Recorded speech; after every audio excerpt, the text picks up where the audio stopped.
Everyone, we're here again at Munich 2018, the Munich Mineral Show.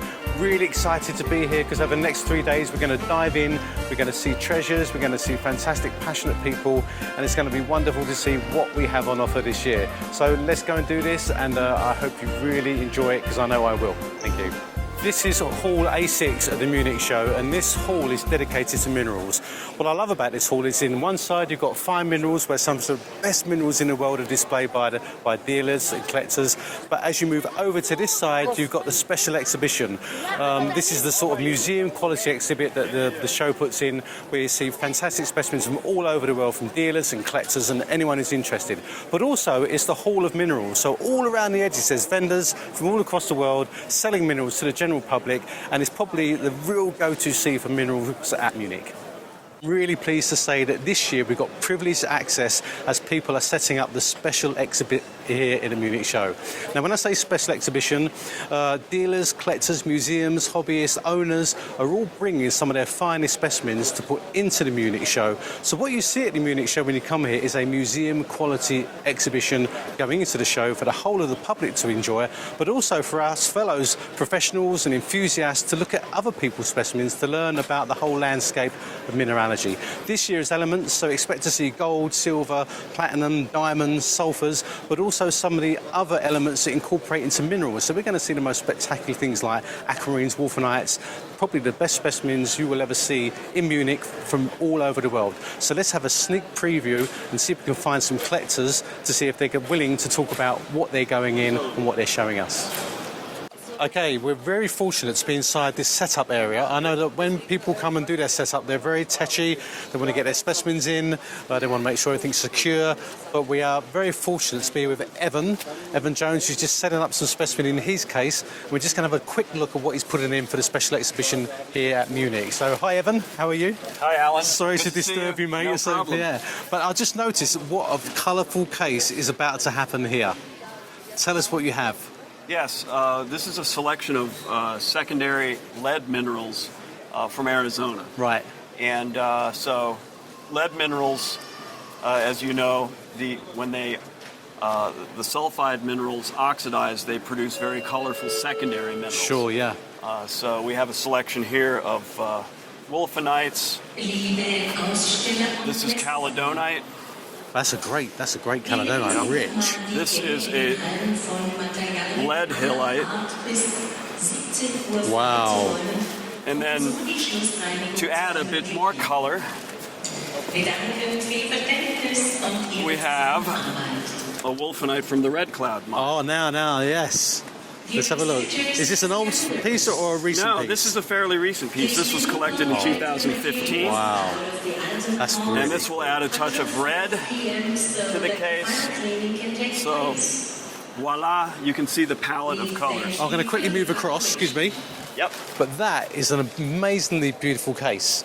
Thank you. Tell me about the top specimen. A little birdie told me that you collected that. That's correct. I collected this in 2004. Right. And my collecting partner and I extracted that out in a large boulder, and then it was prepped down to this size. And it took many, many hours to recover the specimen. It was on the ceiling. Right, okay. So, of course, wolfenite is one of those quintessential popular minerals, yes, especially for the American market, because the range of colour, everyone loves them. The Red Cloud has produced some of the best ones ever, I correct, think. Yeah. And I think the whole case is just spectacular. And I think we're really lucky to get you in the act, because we never really see this. They're in the case and they're gone, but to see you who own the pieces and handling them is really brilliant. So yeah, I'm happy congratulations. To be here. Yeah, thanks so much. Okay. Cheers. Thanks, Thank you. Alan. Well, here we are again in the special exhibition at the Munich Show. We've got VIP access to look at people setting up their cases, which is very rare. And I bumped into my old friend Mike from the Natural History Museum, London, the greatest museum in the world. But so Mike has just put two fantastic specimens. I know what they are, but now you're going to tell everyone what they are. So these are probably some of the most classic British minerals, and this one at the top, the pyromorphite-plumbogummite combo, is my favourite mineral. It's actually one of my most cherished specimens in the collection, and I really like it. Yeah, it's actually on the front cover of the Kuhlbeck Fels book, famous one. Yeah. And for me, that's very special because that book was the book that inspired me to kind of get into minerals and get into mineralogy. So yeah, it's really, really close to my heart. And of course, putting it in the case with the classic Bornonite is I thought would just be a really fun thing to do. So yeah, The classic Bornonite from Herod's mine came about 1840, didn't they? yeah, something like that. A little bit later than the ones from Wheel Boys. They're the most beautiful specimens I think that ever came out of the UK. For me. For you, But yeah. I like black minerals and sulphides and things. yeah. But as you say, this is interesting because it's a common theme with the show is that people bring specimens that really inspired them, especially when they're in charge of collections. Yeah. So you read the Coolbeck-Fells book, that was on the Yeah. front cover, that inspired you, you Yeah. know, and now you're in charge of that specimen, so it's part of your own collection in a way, you look after it. Yeah, I mean, it's nice to feel inspired every day at work, you know, Yeah. and there's a few specimens around that will do that for you, and that's definitely one of them for me. And the whole point of the special exhibition is to show people stuff that they can't come to the museum to see, but they can come to the Munich show and see it here. Yes. So it's a very good part of outreach, not only for the museums, but also for the public to see something they never see. Yeah, definitely. And that's why trying to bring sort of more classic UK things to Germany for people to see. Yeah.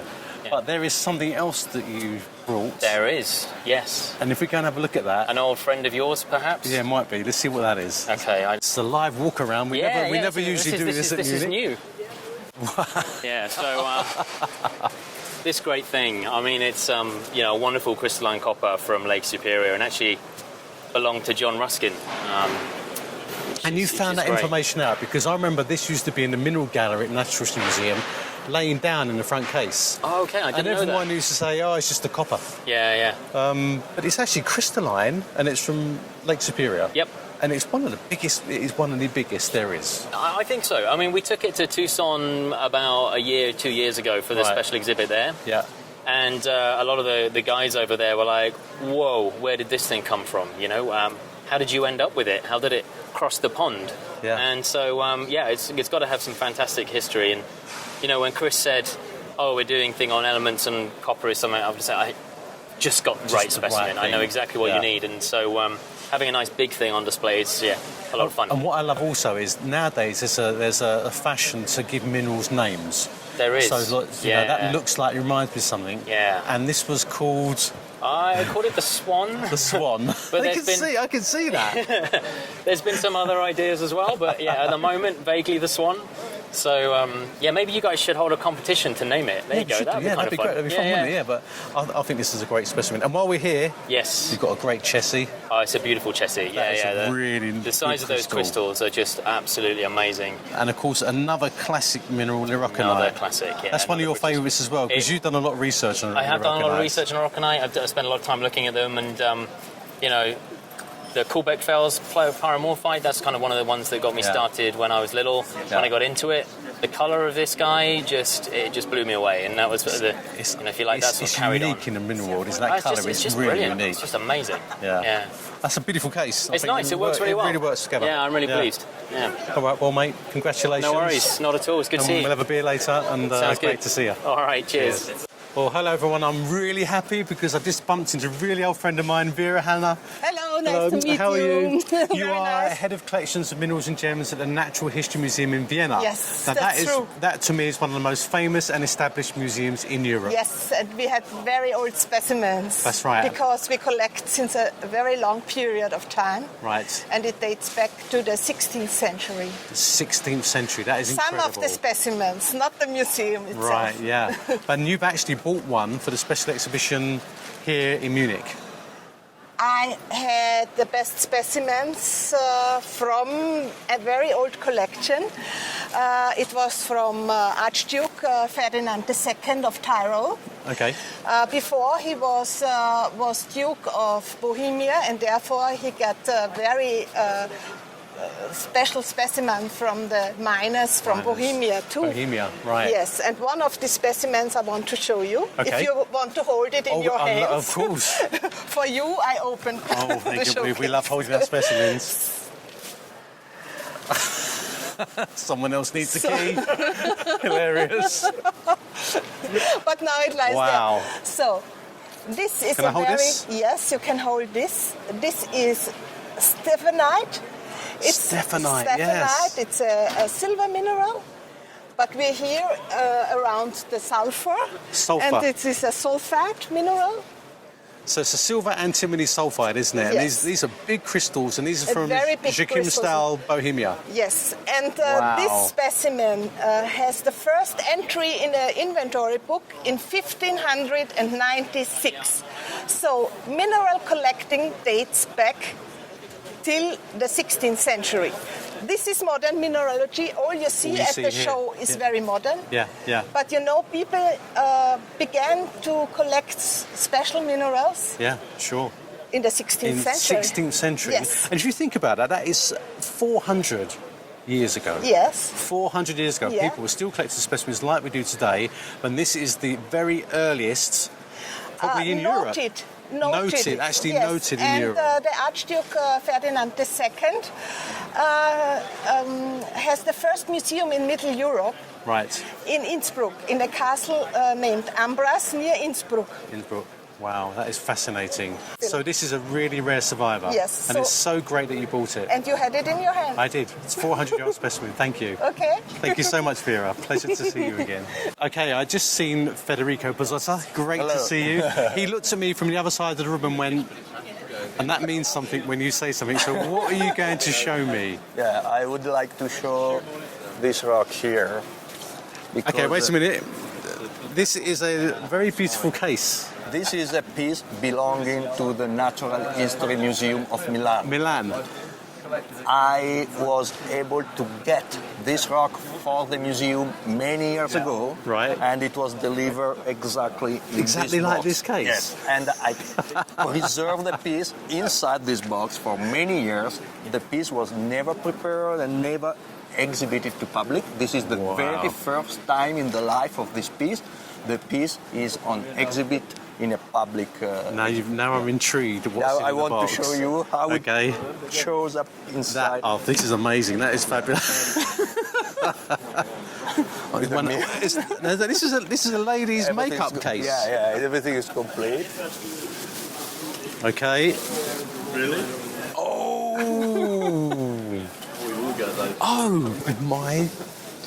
Oh my. Are you going to hold that thing? But it doesn't quite sit right. Now that, to our viewers, is an absolutely huge sulfur crystal from Sicily. Sicily. And because it's so big, look how much colour it's throwing out. Yeah, exactly. And this gem. Gem quality sulfur. Now, sulfur is really susceptible to heat, light, everything. So Yeah. you've got to be really careful when you handle it. Yeah, and it has a good smell. Oh, yeah. God, that is incredible. It's just an old specimen then. Very Came out old, many years ago. very old specimen. I believe this is something belonging to the 60s of the last century. Really? Yeah. That is absolutely amazing. Actually, it was a famous piece in the hands of some miner for quite a long time in Really? Sicily, and through a long story, I was able to get from the museum. And it is the largest sulfur? No, the largest sulfur documented is here in the other box, here. Really? It is Perticara, 3.2 kilos. This was reported in American Mineralogist in the famous publication about the largest crystals in the world. And it is not only documented as the largest sulfur crystal known, but also as the largest crystal of a native element. I love the packing materials people Yeah, use. this- So it's a very rare insight into how mineral collectors, dealers, museum professionals pack their prized possessions. But this is a well-known crystal. It's not something unknown to public. Oh, I know this piece, Yeah. but I've never seen it Yeah, in like person. this. Yeah. Wow. 3.2 kilos. Now that is incredible as well. Notice this one isn't as transparent as the other crystal, Yeah. but that is There's huge. also some matrix there. Is that aragonite or something on there? Some calcite. Yeah, calcite, aragonite. That is beautiful. It's all complete. And we must remember, of course, we are in the special exhibition of elements, and sulfur is a native element. We often, when we think about elements, we think of gold, silver, but we forget things like sulfur, and that is incredible. yeah. Well, two of the best sulfur crystals you'll ever see in their native form, in their native boxes, ready to go into the display. Yeah. Oh, congratulations. Let's do soon. Fantastic, Okay, thank Federico. you. Cheers, Thank my you. friend. Cheers. Okay, I've just walked across and I bumped into Lois. Hello, Lois. Hello. Lovely to see you. Now, Lois is installing Donna and Wayne's collection from Crystalline. Yes. And I know they have a fabulous collection. So what are you sneak peeking into the case today? Well, I do got kind of a couple cute little golds. Okay, cute little golds. Cute little golds. So this is what you call a cute little gold. This is a cute little gold. Wow, look at that. This particular one is one of the largest crystallized golds that ever came out of the eagle's nest. Eagle's line. nest, yeah.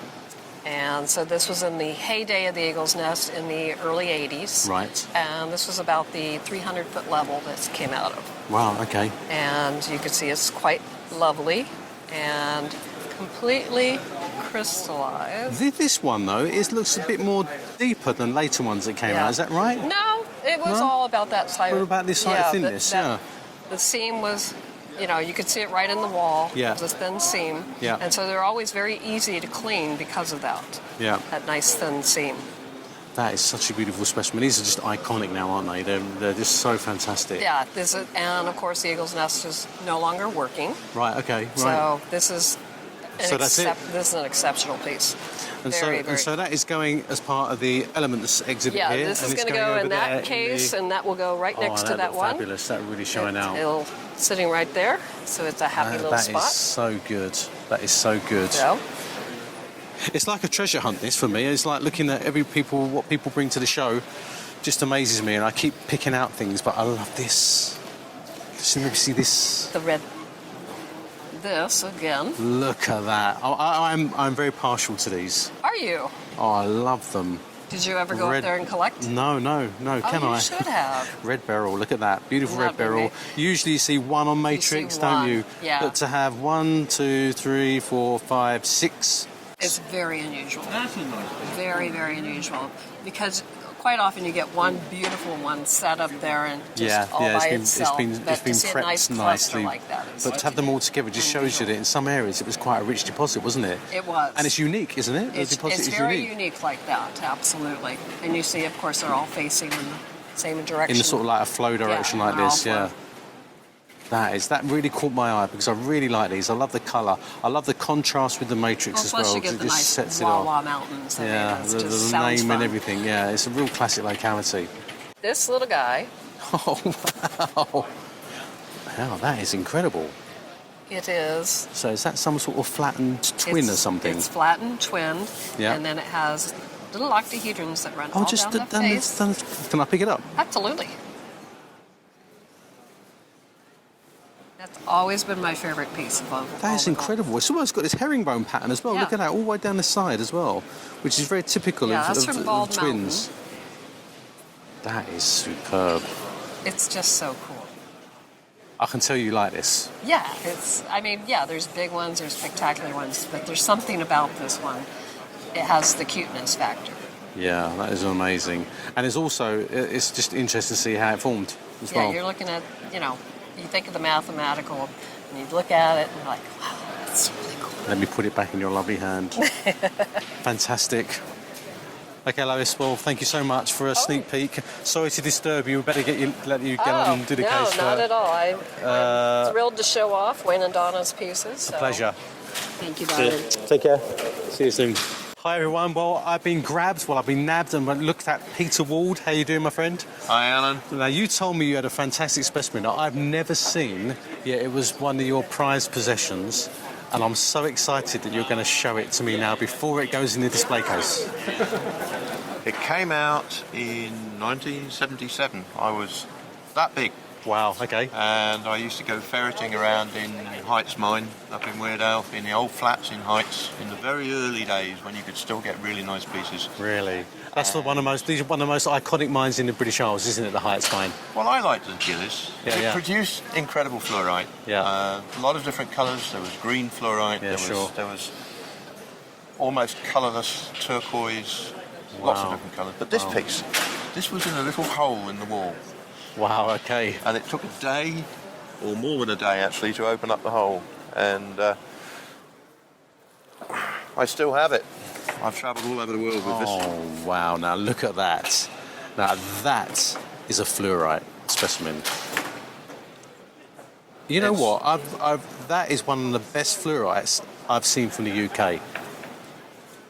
Honestly. So, we've got a large crystal, a twin. Well, usually when the crystals are twin, they become very big. They can do. This one has got incredible zoning inside. And actually the zoning is slightly offset, so it charts the growth history of the specimen itself. But it's the way it sits and the size is incredible. I've never seen anything like it. It's got a slight purplish look to it in some areas, yeah? That is incredible. It's like a little stalactite. I suspect actually it formed in the cavity like that. Downwards and just grew on the end. Yeah. That is absolutely incredible. Yeah. And you're happy to bring it to the show and display it the first time? First time. It's never been seen in public, no. Never been seen in public. And that's the beauty about the show. You can come to the show here and see the most amazing specimens that have never been seen before. Yeah. That have a great history as well. Okay, we're in a special exhibition, and luckily I've seen a case that I think is absolutely fantastic. Come and have a look at this. You may not think what I'm going to point out first, but this is a hematite here from Cumberland, Beckermet mine in England. And that is just fabulous. You know, you'd work out an iron mineral like this, how does it form almost a perfect ball like this? Of course, there are in England these minerals, hematite, called mammillated masses, and this is just the perfect example of a mammillary ore that somehow has formed the perfect sphere, and that is fantastic. But the standout thing for this case is to the right. Look at that rutile from Nova Horizonte. That is one of the most fabulous specimens, I think, in this entire exhibition. And what's great for me is its colour. Usually they're rather much more golden yellowish colour, but this one is like bronzy gold colour. And look at that perfect stars, those crystals epitaxially grown on those hematite specimens inside to get this beautiful star form. And I tell you what, that is, you can see that on the grace of any book, any magazine, and it's fantastic that the collectors brought this to the display so people can enjoy what is probably going to be a real draw for the visitors to the exhibition. Case, I had a quick glance at this and I saw this azurite and I thought, well, it's from Bisbee or it's from Chessy, but a closer inspection of the label tells me it's from Laos, and that is one of the world's best azurites. The colour, the combination of malachite as well, typical of secondary copper deposits, and you can see that this one is actually from a locality that is relatively new to me because it was only discovered a few years ago. So basically you can spend ages looking around the show, as many people do, and I think it's a testament to the quality of the show, where it's actually probably the finest exhibition you'll see every year at the Munich Show, such as this one. Okay, this case really caught my eye. Although the specimens are silver metallic, they're fantastic. They're actually native bismuth. Now, bismuth is an element, of course, and it can occur in really nice crystals in certain localities. But what really caught my eye was this one from Bolivia. This is one of the largest crystals I've ever seen at the back there, and that's from the Gal and Jim Spann collection from America, and I think that is wonderful that they've loaned this item for everyone to see at the show today.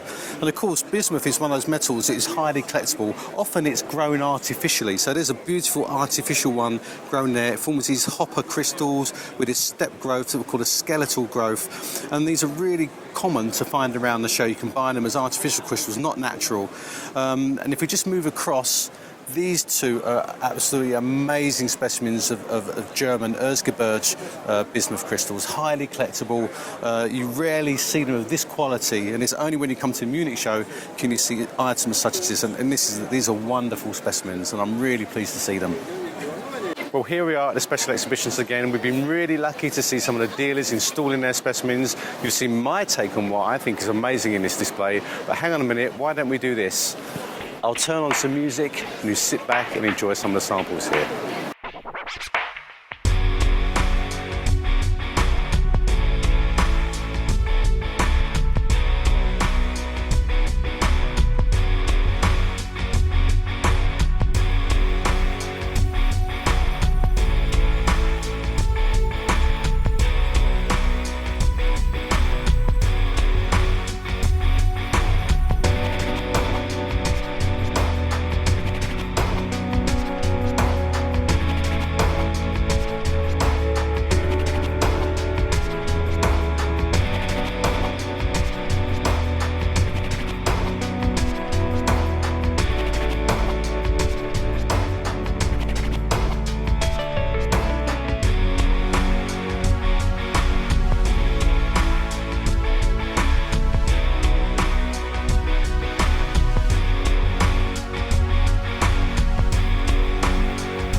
Hi everyone. Well, it's a busy day here at the Munich Show. Today we're going to do something different. We're going to look at Crystal Classics. Now, Crystal Classics is one of the premier dealerships in the world.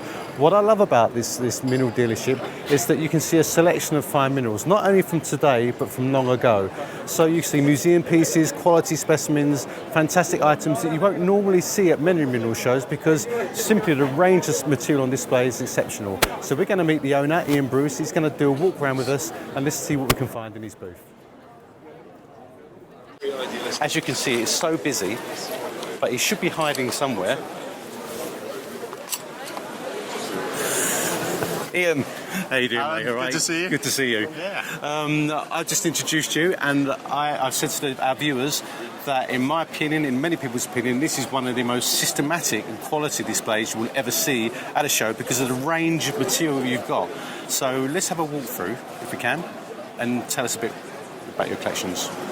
Yeah, one of our specialities here at Munich is to try and show a representation of what our company actually does. This is maybe 20% of our stock. We have a stock of quality minerals of 20 to 25,000 specimens, and here for the Munich show we probably bring about 5,000 to 6,000 individual specimens. Wow. Let's have a look.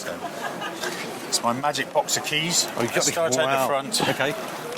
These are some of our great German classics, and in this case, this is mainly from the Saxony Freiburg mining region. Right. And a lot of these are dating from even back as far as the 18th century. Yeah, of course. So the German schools at the heyday, weren't they? When they were teaching mineralogy in the early days, they were collecting from these huge open mines, but the silver mineralogy is exceptional, isn't it? Yeah. Really, I love this native silver. Yeah, it's Look a at that. big silver leaf. That's fabulous. Look at that. Look at that. It's superb, isn't it? Yeah.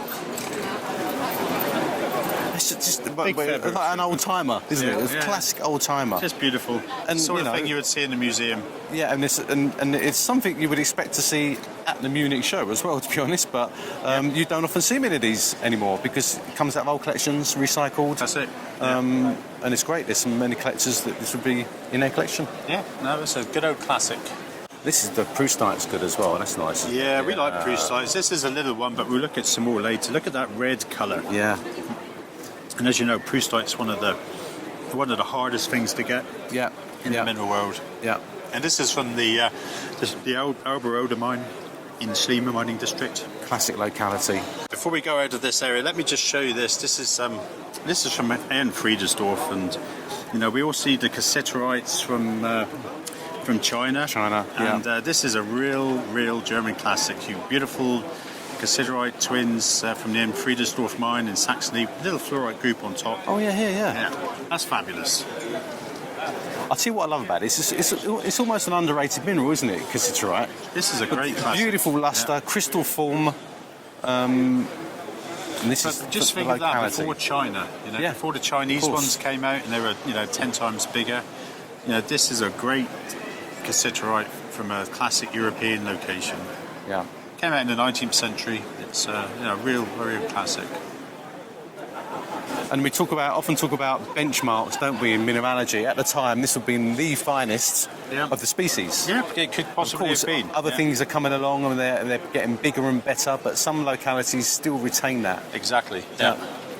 If we move over here, we got some more Saxony and Wulstendorf things. This is neat. Look at this for a fluorite from Wulstendorf. You've got these Wulstendorf fluorite. Yeah, beautiful red iron oxide corners and tips. Yeah. zoning. Yeah, beautiful. That's really nice. This is small but exquisite. Look at that for an Aconite from... That's Aconite, yeah, Aconite. Yeah, that's from Schliemann, from Shaft 38. Shaft 38, Gangsite, yeah. Fabulous, Those fabulous. Sharp, lustrous, no damage, just a wonderful little thing. Super collectible as well, Yeah, aren't super they? collectible. You know, you get people who specialise. The thematic collections. German silvers are always highly sought after. That's got good lustre as well. Yeah, They can be sort of dull, can't they? They can, in a way, but that one's really good.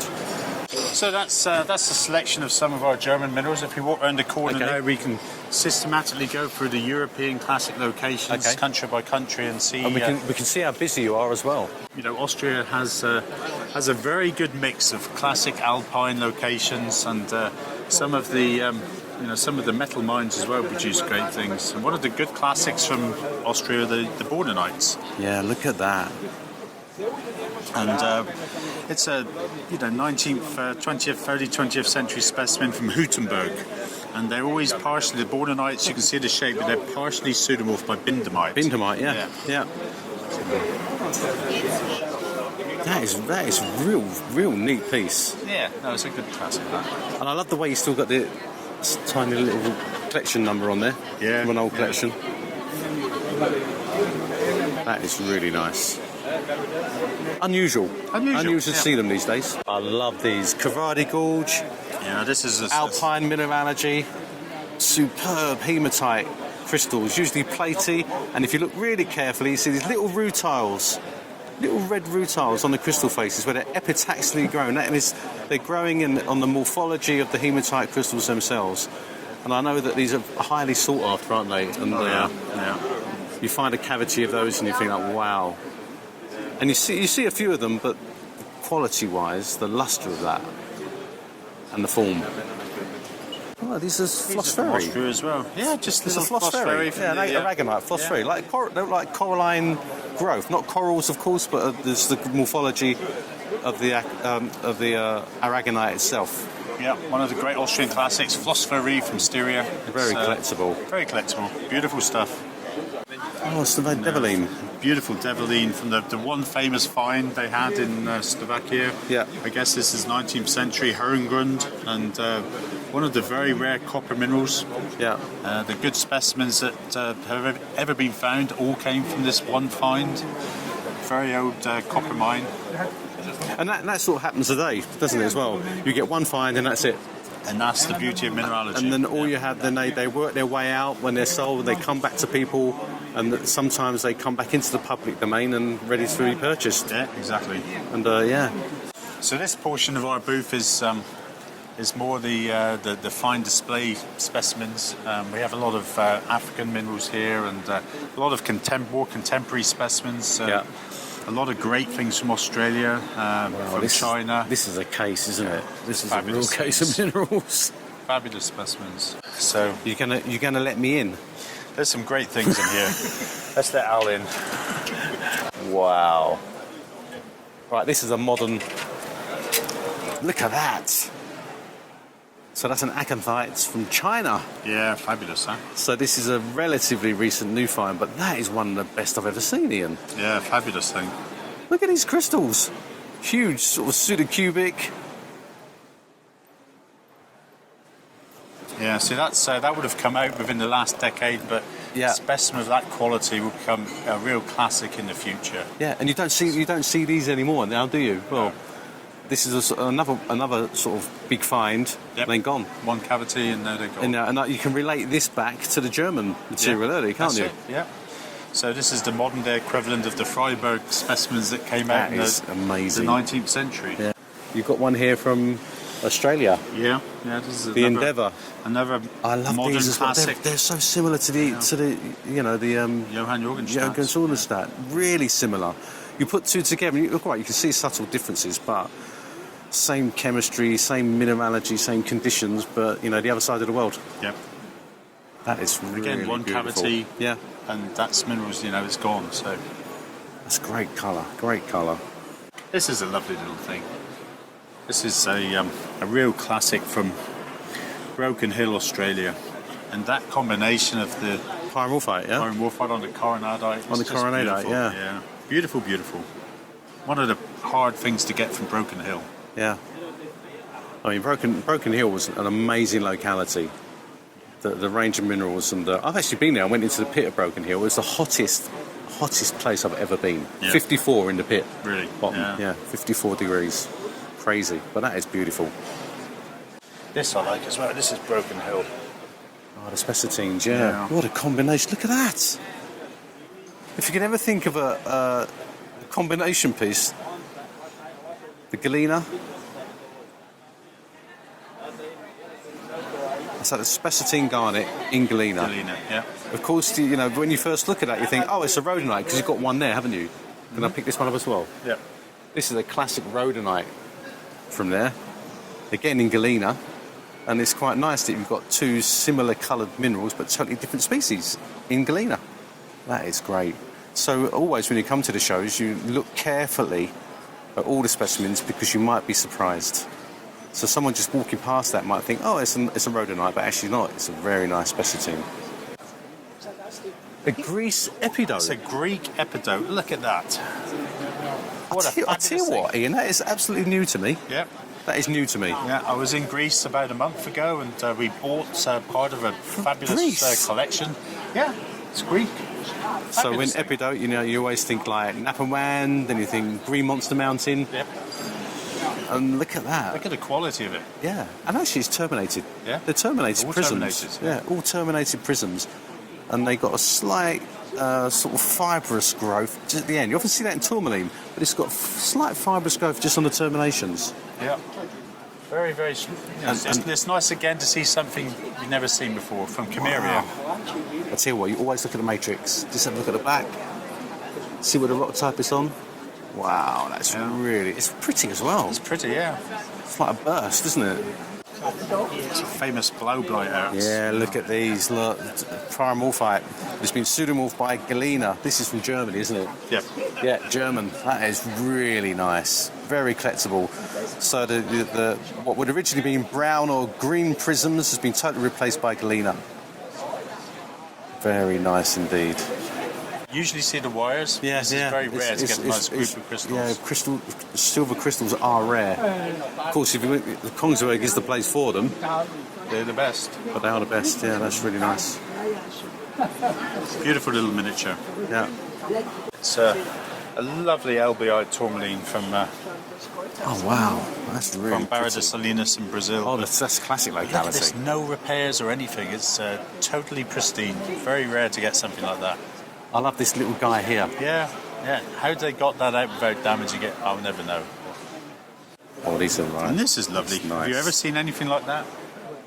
This is from Cruzeiro, but Right, I it's have a never had classic locality. a quartz growing on. No, I was just albiite thinking, before. it's strange. This is, yeah. That's a lovely specimen. And these Cruzeiro, they always have this sort of rubellite base, don't they? Yeah. And then they grade up into either green or even blue. I've seen some really nice blue ones as well. From the same cavity, we bought the best two from the cavity. This shows it better. Wow, look at that. So you got the bigger quartz crystals. Yeah, look carefully, because sometimes you look at that and you might think, oh, it looks like calcite on the top. But when you really look carefully, you can see they're actually doubly terminated prismatic quartz crystals. Yeah.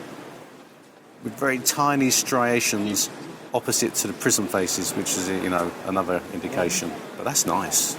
That sits well, doesn't it? Yeah, that's a lovely thing. A nice parallel growth in here as well. And again, the colour. Sometimes, sacrilegiously, these are cut as gemstones, so you get bicoloured gemstones in the middle. But I think it's always nice to keep something like this as is. This is one of my favourite cabinets where everything is, you know, they're all miniatures and thumbnails and, you know, beautiful selection of worldwide, very fine specimens. And this is one that we bought a couple of weeks ago from a collection we bought in Switzerland. Look at that. Oh, man. What is that? It's from Mammoth. It's Mammoth. It's Arizona, Mammoth, the yeah. Mammoth St. Anthony. Yeah, that is fabulous. That is a really good piece. Yeah, beautiful, beautiful, beautiful, pristine, not damaged, lovely, shiny. You can tell why they're so highly collectible. Beautiful. Of course, this isn't in Twanning. It's not Sweet Home. It's Peru. It's Peru, yeah. A It's chocolate Peruvian. That is really good. wine. Yeah, beautiful scalene. The scale and the hedron. Look at that. What a combination as well. It just shows off the colour. That's really, really. Ah, Aha! these look familiar. So here is a beautiful cabinet of the emerald green fluorides from our mining project in Weirdo. Yeah, of course, yeah. So as part of our company, we actually operate specimen mines. Right. For for the mineral market, Yeah. and this is some of our new material from the. These are from the Rodgley mine in Weardale. These Yeah. came out This actually came out in March this year. Wow. Beautiful, beautiful, beautiful fluorite, highly daylight fluorescent, and these came out of these ones with the calcite actually came out a few weeks ago. That And this is from the Anna Maria mine. incredible. Look at the quality of those crystals. This is best colour ever. Fabulous. Yeah. And as you say, the calcite just sets it off. Now, I suppose we can tell our viewers, I've been to your mine a few times, and You it's have? really unusual in this. When you clean out the cavities, the calcite doesn't cover the twins, does it? They sort of stand up proud, Yeah, that's right. but it covers everything else, but not the twins. That's right. Yeah. Which is very, really very, very strange. lustrous. But look at the quality. And sometimes when you look at the crystal faces, you can see the beveled edges of the fluorite growth. You can see growth features of the fluorite. I don't know if we can pick that up, but it's absolutely stunning. So we're going to have a little bit of fun here because I'm going to show you two of the real treasures that we pulled out last week. So I'm just going to go and Okay. grab these specimens a minute. Wow. Yeah. these have been in the ground for millions of years until literally 2 weeks ago when we pulled them out.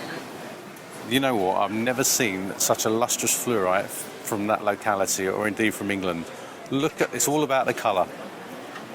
This is all about the translucency. Actually, this is so transparent, it's difficult to see the crystal faces. But I don't know if you can pick that up, Brian. Can you see the growth features on these crystals here in the light? That is just classic fluorite from England, but of a super quality. Absolutely super quality. Look at that. It's got another one. Oh dear. So this was the other I'll stop half you of for the that. cavity. And this was great because it had... Now I've got a dilemma. Yeah. I can't decide. This is top quality. I love the way you kept some of the calcite on there.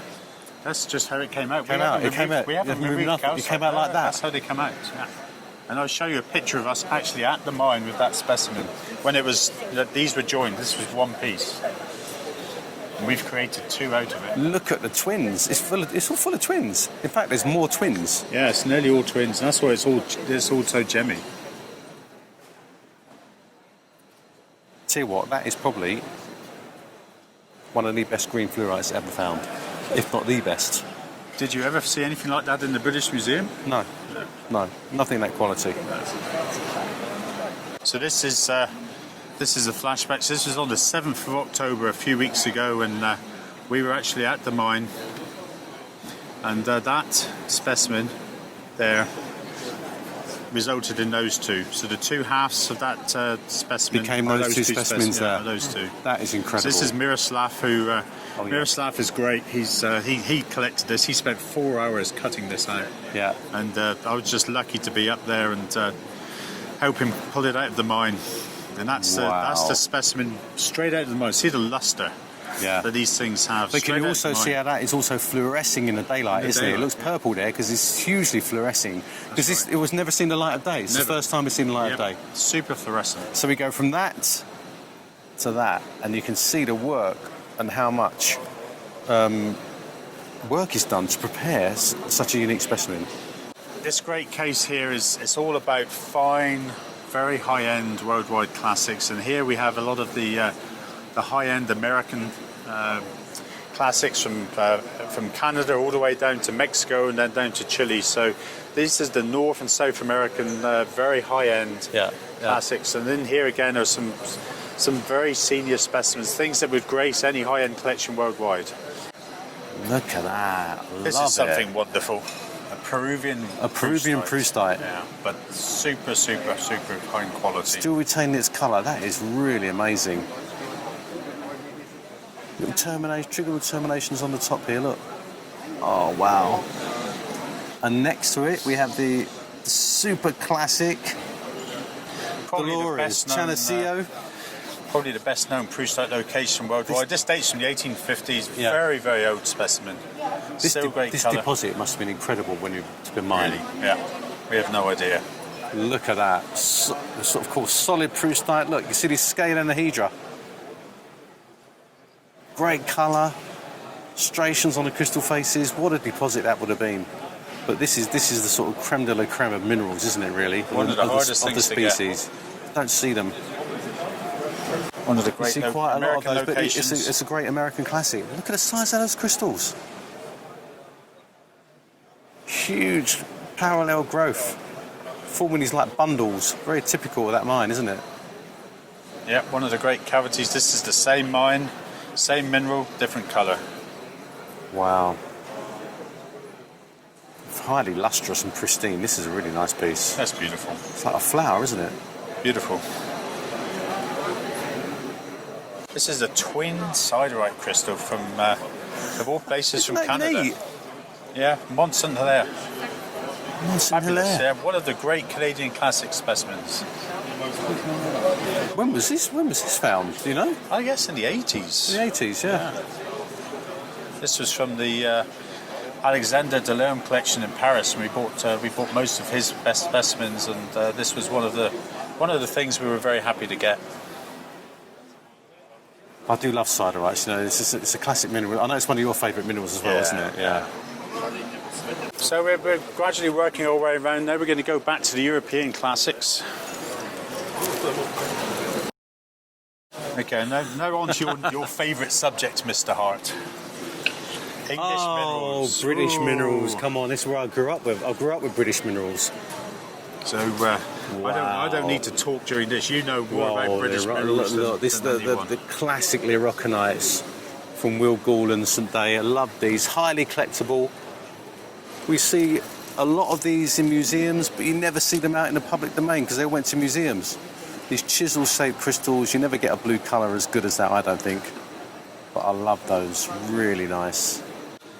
Okay, maybe not the greatest specimens on the world stage, but for England, these beautiful tetrahedra in the quartz. This is really indicative of St Agnes, which is on the north coast of Cornwall, when they were tin mining. So looking for tin, and they often found these beautiful crystals of quartz and chalcopyrite. And sometimes you get beautiful blue and fluorites, purple-blue fluorites with all sort of stepped growth. And they're really collectible now, really collectible. Very rare things. Rare things. Very famous epimorph, siderite, epimorph after barite, called ladies' slippers. And of course, this mine is the Virtuous Lady Mine in Devon, and it was thought that this might have been named after Queen Elizabeth I. It was an ancient mine, and they found in the mid-19th century these huge cavities full of boxes and epimorph, slipper-shaped siderites, and they're very collectible. Sir Arthur Russell in the British Museum has a wonderful collection of these, but it's really unusual to see these out for sale in the public domain. Really unusual. And then over here we have drawers and drawers. You know, all our drawers are full of good classic specimens. So we try and do specimens for all levels, from a few hundred euros up to tens of thousands of euros. It's something for everyone at Crystal Classic. And this is what I like about you guys, because there's nothing like the thrill of looking in a drawer to see what you might find. Yep. It's a treasure hunt in itself. Yeah, you never know what's in You the never Crystal know Classics what drawers. you'll find. Well, that's the tour of mineralogy for you. I think we you go. can see the breadth and depth of the specimens, but also the quality that we have here. And coming to the Munich show is probably one of the highlights. It's for all the enthusiasts to come to this and learn something. Yeah. So, yeah. Brilliant, mate. Good to see Thanks you. so much, yeah. Take care. Have a great show. Well, here we are. We're in Geordie Farber's booth and the Munich show. Unfortunately, we have no Geordie. He had to pop out on business, so he said, take your pick and talk about some of my beautiful rocks. Now, the thing about Geordie's booth is that he has such a variety. He does great minerals, rare minerals, and a really wide selection. So what I did, I picked out 4 things that took my fancy, and I must admit, Geordie did put one in my hand. He said, he must talk about this, but we'll come to that. So over here, first off, I'd like to start with something common. Let's start off with this. This is a beautiful fluorite specimen from Spain. This one is from the Lamas quarry, but look at the colour of those cubes. They're sort of very pale lilac, but this one's got a great story. And that story is a guy who bought a property and he decided to dig in his back garden, and he dug in his back garden and found a little piece of fluorite. So he thought, hang on, I'm going to dig a bit more. So he started digging a bit more, and actually now it's a fully fledged fluorite quarry for specimens, and that's his business. So you see, you can find minerals in your back garden if you live in the right geological environment. But But I think this is a great story, but also a beautiful specimen. Spain is famous for its fluorite specimens. You know, the Berbice quarries and the mines there produce these beautiful purple cubes, stepped growth. But this one is just really subtle on this really nice frosty matrix, and I think it really sets it off, and it's a really great piece. I'll put that back carefully. And then we'll go to this. Many people will know of these red quartzes that came out a few years ago from Downagorsk. I personally really like these, and they're a slight enigma. You see, they're really long, slender prisms, tapering with colourless ends. And no one's really sure what causes the red colour, I believe, because, you usually think there might be iron oxide staining, but I think in this case it looks like there could be a colour centre involved, or there could be something like iron and titanium. Of course, that is the cause of colour in amethyst, so similar things might be happening for the cause of these. But what is unique is their form. They came out, I think, about 10, 20 years ago, and they sort of all disappeared. So it's a one-off find that's really become a mineral classic. And sometimes these occur with white quartz as well, which is often removed to reveal these red, slender prisms, sort of almost radiating underneath. And I really like those. So, of course, let's go to the one that Geordie did say, oh, let's talk about this, and it's here. It's figured on the cover of Mineralium Welts. It's this black mineral. This is selenium or seleno polybasite. So really that's a silver copper selenide. And we know that some of these black minerals, which I love, they form a whole variety of solid solution series, and there's a whole raft of these type of minerals. But when you actually look at a specimen, here it is. It's here. And that is probably looking right in this little point. So although, we see some wonderful minerals around, this is actually best of species. This is probably the largest seleno polybasite ever found. And this one actually comes from a new mine, and I'll look at the label because I don't know the mine, and that's San Jose mine in Mexico. And I think what I love about mineralogy also is it's not necessarily the flashiest, also produces some of the finest minerals, and this is the finest mineral for that species. And so to end on, I suppose, Geordie's not appeared anywhere, so I love this. Now this is a really great specimen. This is a crystal of Perovskite. Now Perovskite is a relatively rare mineral, but the name Perovskite, this one is a calcium titanium oxide. The mineral itself is really named for a whole group of minerals that can substitute elements into the structure. The perovskite structure is very important because as we go deeper into the earth, the pressure changes, and lots of minerals like spinels change into a perovskite type structure because of that pressure. So really it's one of the most commonest structures in the earth. And to get actual crystals this size, this is probably the largest one I think I've ever seen, and I say that for sale because in the British Museum we do have one of the world's best ones with crystals only slightly bigger, but to see one on display here at the show for sale that you can buy is incredible. And it's not cubic, it's actually an orthorhombic mineral, so it can be deceptive. What I love about this is these really nice patterning, growth patterns on the surface. It has this really sort of oily luster to it, and it is really rare. And the actual structure itself is used a lot for material science. So by looking at the natural analogues of perovskite, we can actually make the perovskite structure in the lab, and from that we can do like tools and lasers and semiconductors and electronics. So, discovering minerals is a really great way of analysing them and making these analogues from them in the lab that we can use to further things like material science. So, great specimen. I think that's one of the rarest things I've seen. And I suppose I won't say anything bad about Geordie because he's not here, but I do find that when I see Geordie Farber's booth, he really does have a great selection, rare minerals, fine minerals, and the unusual, and a lot of museum people come to this type of stand to find things that enhance their collection so they can do collections-based research. So wherever you are, Geordie, thank you so much, and hopefully I'll see you in Tucson.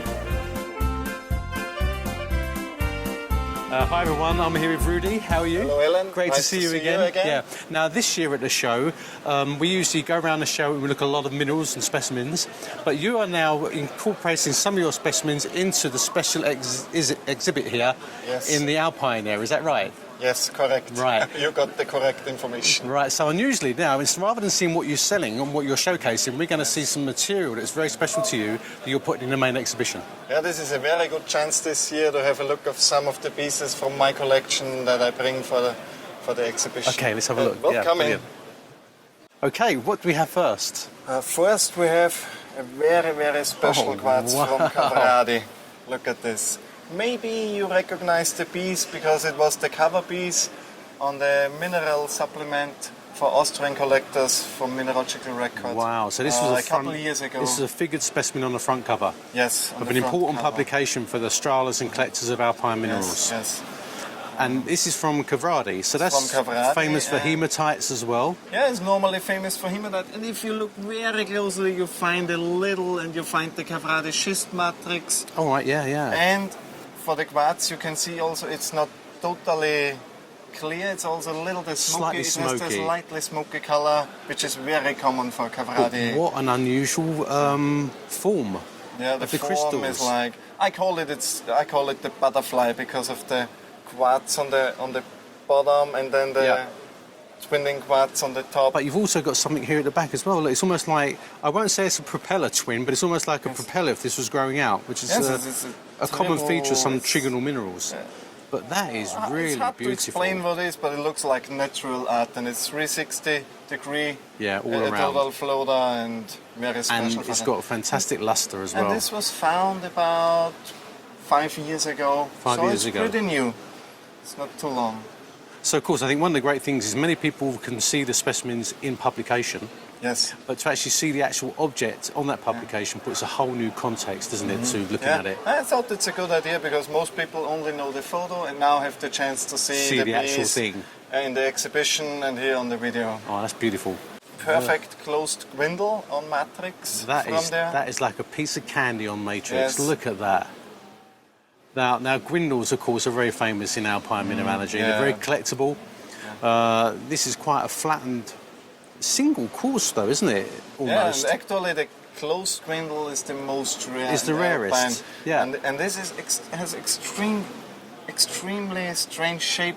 On the front, you can see the one frosted face. Yep. And then you have the highly lustrous and clear face, and then again the frosted and one frosted, one not, one frosted, one not again. Quartz So the mix mineralogy. is extremely rare and looks just beautiful on that piece. What it could be is you sometimes you get transformational twinning inside quartz like Brazil ore twins, which sometimes can manifest itself in different types of faces. So it could actually be a twin. You think So a flattened twin, a Brazil twin, does give these extra faces, and it can appear very confusing. But what I love about these is look at the transparency and the complexity. Yeah. That's a It's beautiful wonderful specimen. And the way it sits on the matrix is perfect. Perfectly situated on the schist Yeah. matrix and Yeah. That's really fabulous. lovely. Thank you. Oh, wow. And that's a gorgeous rutile twinning, multiple twin crystal that I've never seen before and in this type. Pretty complex as well. When you look at that top surface, look at all those striations on the face there. Yeah, the twinning on this is extreme. It's so much twinning you would believe the rutile has a termination. Termination, yeah, but that's it's right. the side face from the twinning. Yeah. It's going up this way and then back again. And on the front you can see the twinning here, the multiple Coming down, yeah. coming down again. This side, yeah, on this side, yeah. And it's a thick crystal. Is that one of the biggest for the locality? From ever this found? find, this was a pretty big find, but this was by far the best crystal Best on crystal. matrix. Yeah. Oh, that's I think fabulous. it was found maybe in the 80s or 90s. So it's a pretty old specimen. I got directly from the Strahler who found it. And you're sort of getting, I know it looks black in this light, but you get a slight brownish coloration to it, don't you? That bronze colour to it. And if you look at the top, it's getting reddish also. Reddish, here. yeah. This is very indicative of side. the mineral. This is a fantastic specimen. One of the very, very top rutile specimens I have seen from the Alps. From there, yeah. Wow, thank you. We stay in Switzerland. We go back to Graubünden. Oh, wow. That's typical. Like, look at that. That's typical. But is it very unusual. Yeah. piece. So this is a gwindle, curved quartzes, Yes, it's typical flattened gwindle, but There's more than one. Actually, it's three. Three. You have one grindle here, a second This on way. leaning on the back, Here. and also the front. This part is also a grindle. And one so you here. have three grindles in one piece. There, and and there. Yes.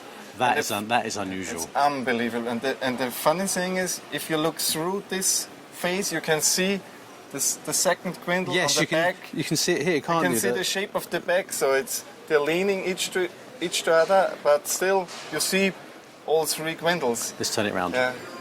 Yeah, you can see here. Look at that. Yeah, it's better visible from the back side also. So even here you have the full grindle on this side. So it's almost like the whole thing is curving as well, isn't it? It's like a, yeah, the a whole bowl. thing is yeah, like a the bowl. whole thing is curved. If you look from the top, you can see the bowl the best. Yeah. It's very, very three-dimensional. It's a gwindle. It's a gwindle, triple gwindle. That is absolutely Yes, superb. It's one of the very, very best I have seen from Swiss. It's not the biggest, but for curiosity, it's absolutely And top. these all in your collection? All these are in my collection. This is your yes. speciality. This is your Yeah, I like passion. curiosities, and the normal shape is good too. I like to, Yeah. but special things like this I appreciate a lot. And last but not least, And now I had to bring at least one piece from the Austrian Alps Austrian Alps. and amethyst. Oh wow! That is very funny. So this is an amethyst.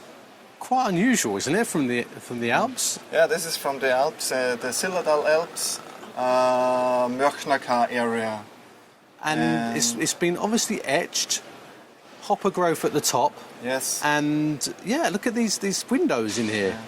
Yeah, these windows are very, very strange, and actually on this piece it's going half the crystal inside. Yeah. And the windows are coming from when the crystal is growing too fast. Yeah. Then it's cooling down in the middle of the face. Yeah. It's cooling down more fast than on the edges. Then the edges, yeah. And on the edges it's cooling It down more grows fast the other faster way at the around edges, than yeah. in the middle. And then it's more, it's getting this window. It's coming from this, and this is... It's almost like a cathedral form, isn't it? Yeah, it's cathedral form, and that makes a perfect picture. And you see what is very common for the locality also, the hematite here. Hematite, The one yeah. is grown inside the amethyst, not good visible here, but still you see... And Yeah, around the this base area here. is also known very well for hematite. Yeah. So you have it grown on the hematite, a little at least. Or it's an And association. typical with many amethysts, you get these areas of colour concentration as well. So Yeah. look how deep this purple is here, colourless, deep, but then you get this sort of smoky appearance, don't you, to the quartz, Yeah, the a other little, crystal sometimes inside. they look a little It's- smoky. it's quite subtle. Getting a little smoky color, that's true. Yeah, On yeah. these.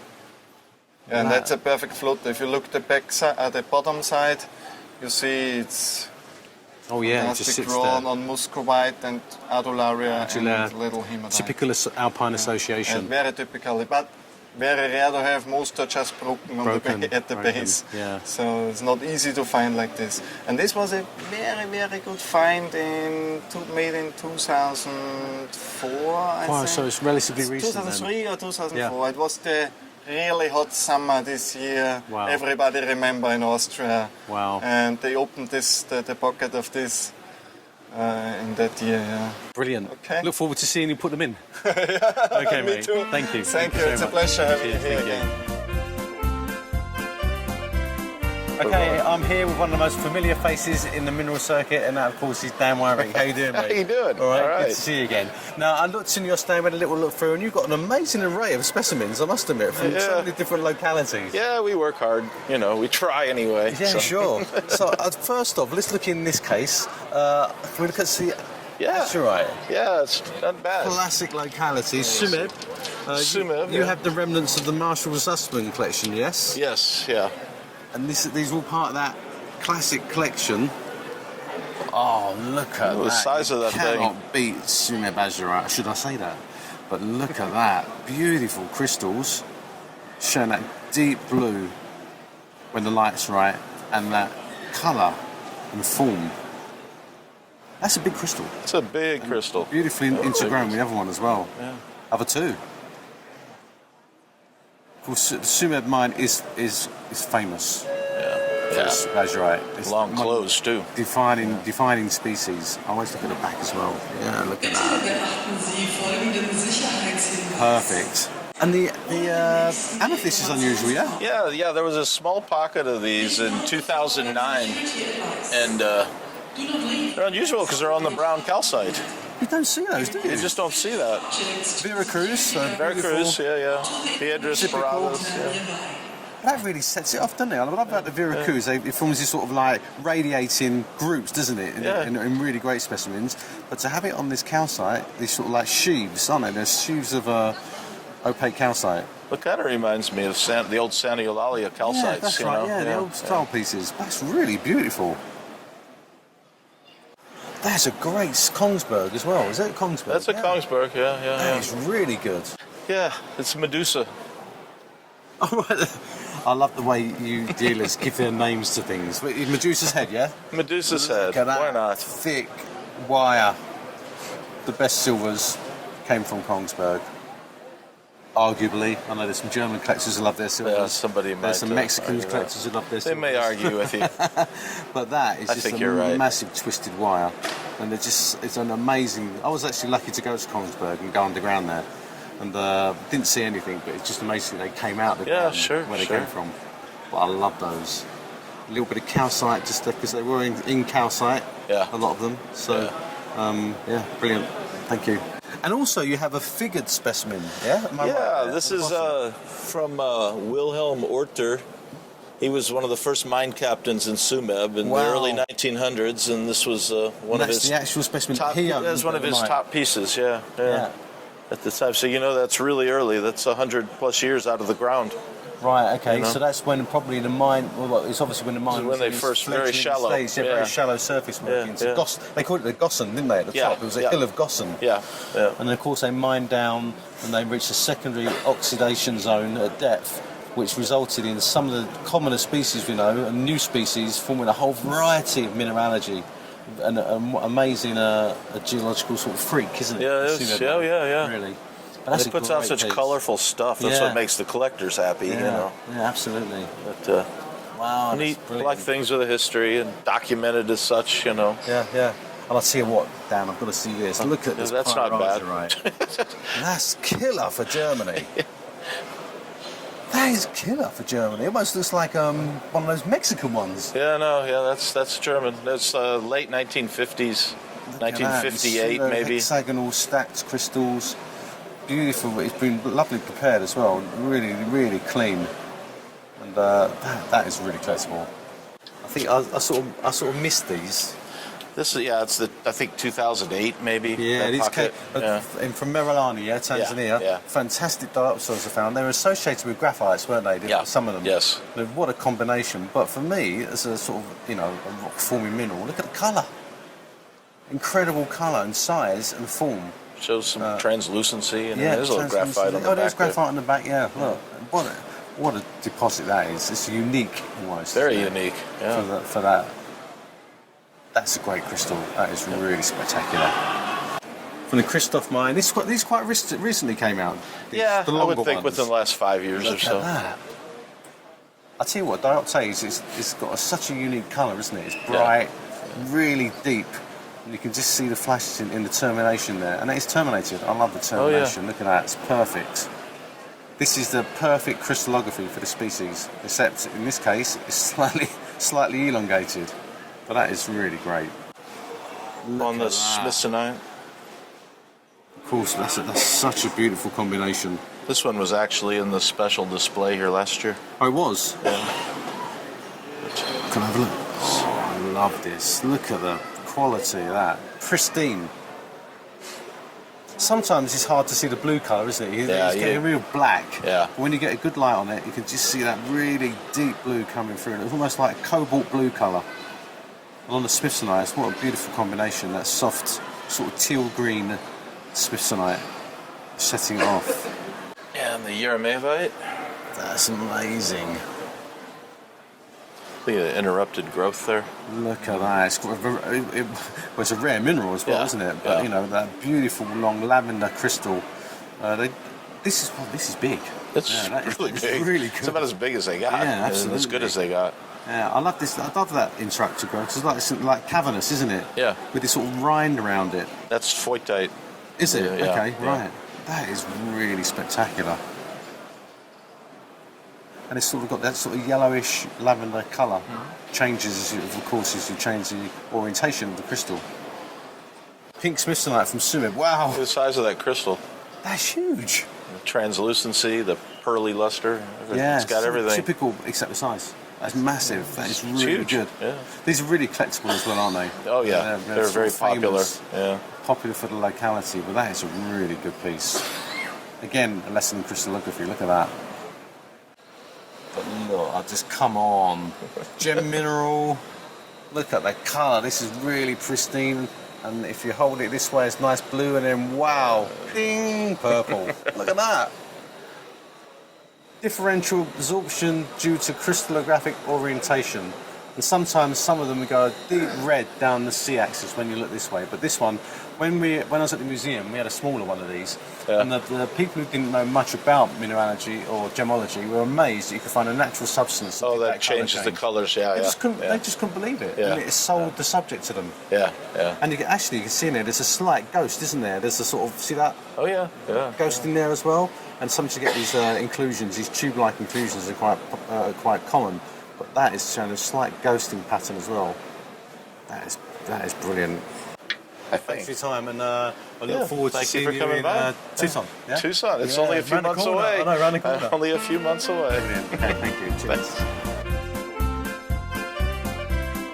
I'm so happy to be here with Wally. We always have fun, don't we, Wally? Thank you so much for having an interview today. Thank you. We've had a few glasses of wine, so that should be fun. You always have great minerals, great stories, great wine, and you have a great family of people who are around you watching. Let's just walk through. Show me something spectacular. Okay. Wow. Very good combi. So this is an apatite with siderite from Panasquera. What's unusual about this? Well, not unusual, is the apatites are not purple. In this case, they're green. They're associated with quartz, obviously, but it is these siderite crystals that make it a really good combination. It's quite unusual to have them all together, isn't it? In that sort of form. Yes.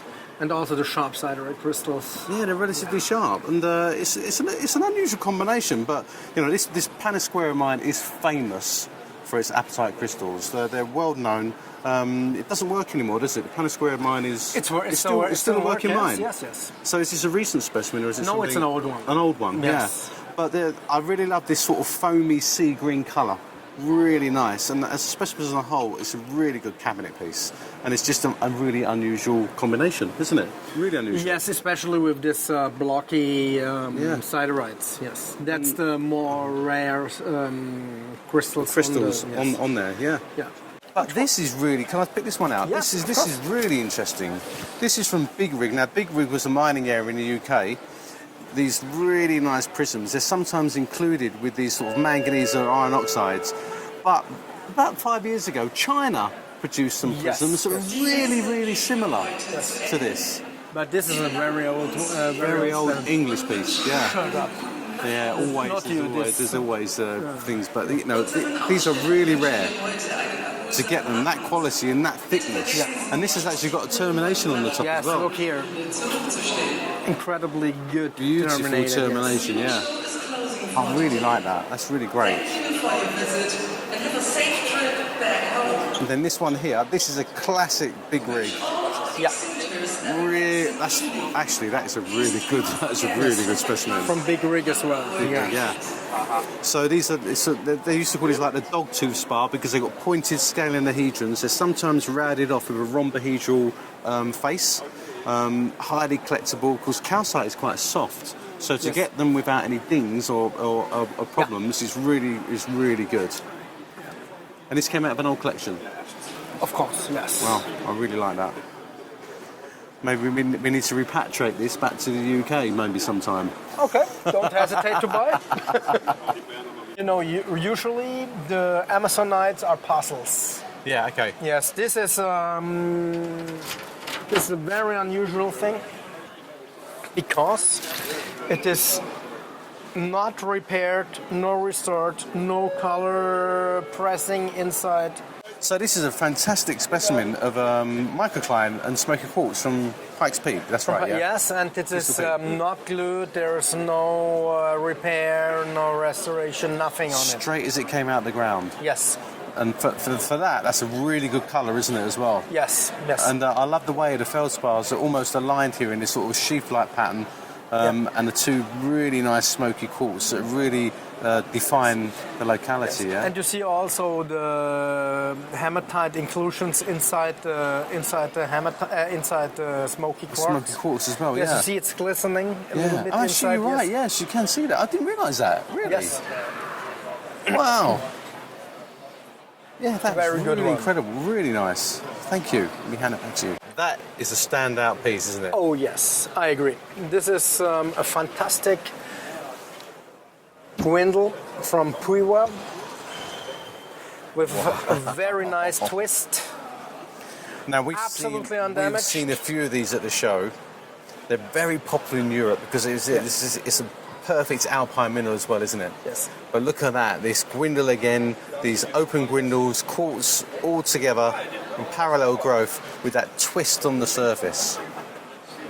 And again, this one is slightly smoky. When you look at that, it's slightly smoky appearance. Yes. Slightly and look here, you different. have a second one. You have one on the side here, yeah. I was looking at that thinking, is it? And it is, at right angles. You can see the twist there.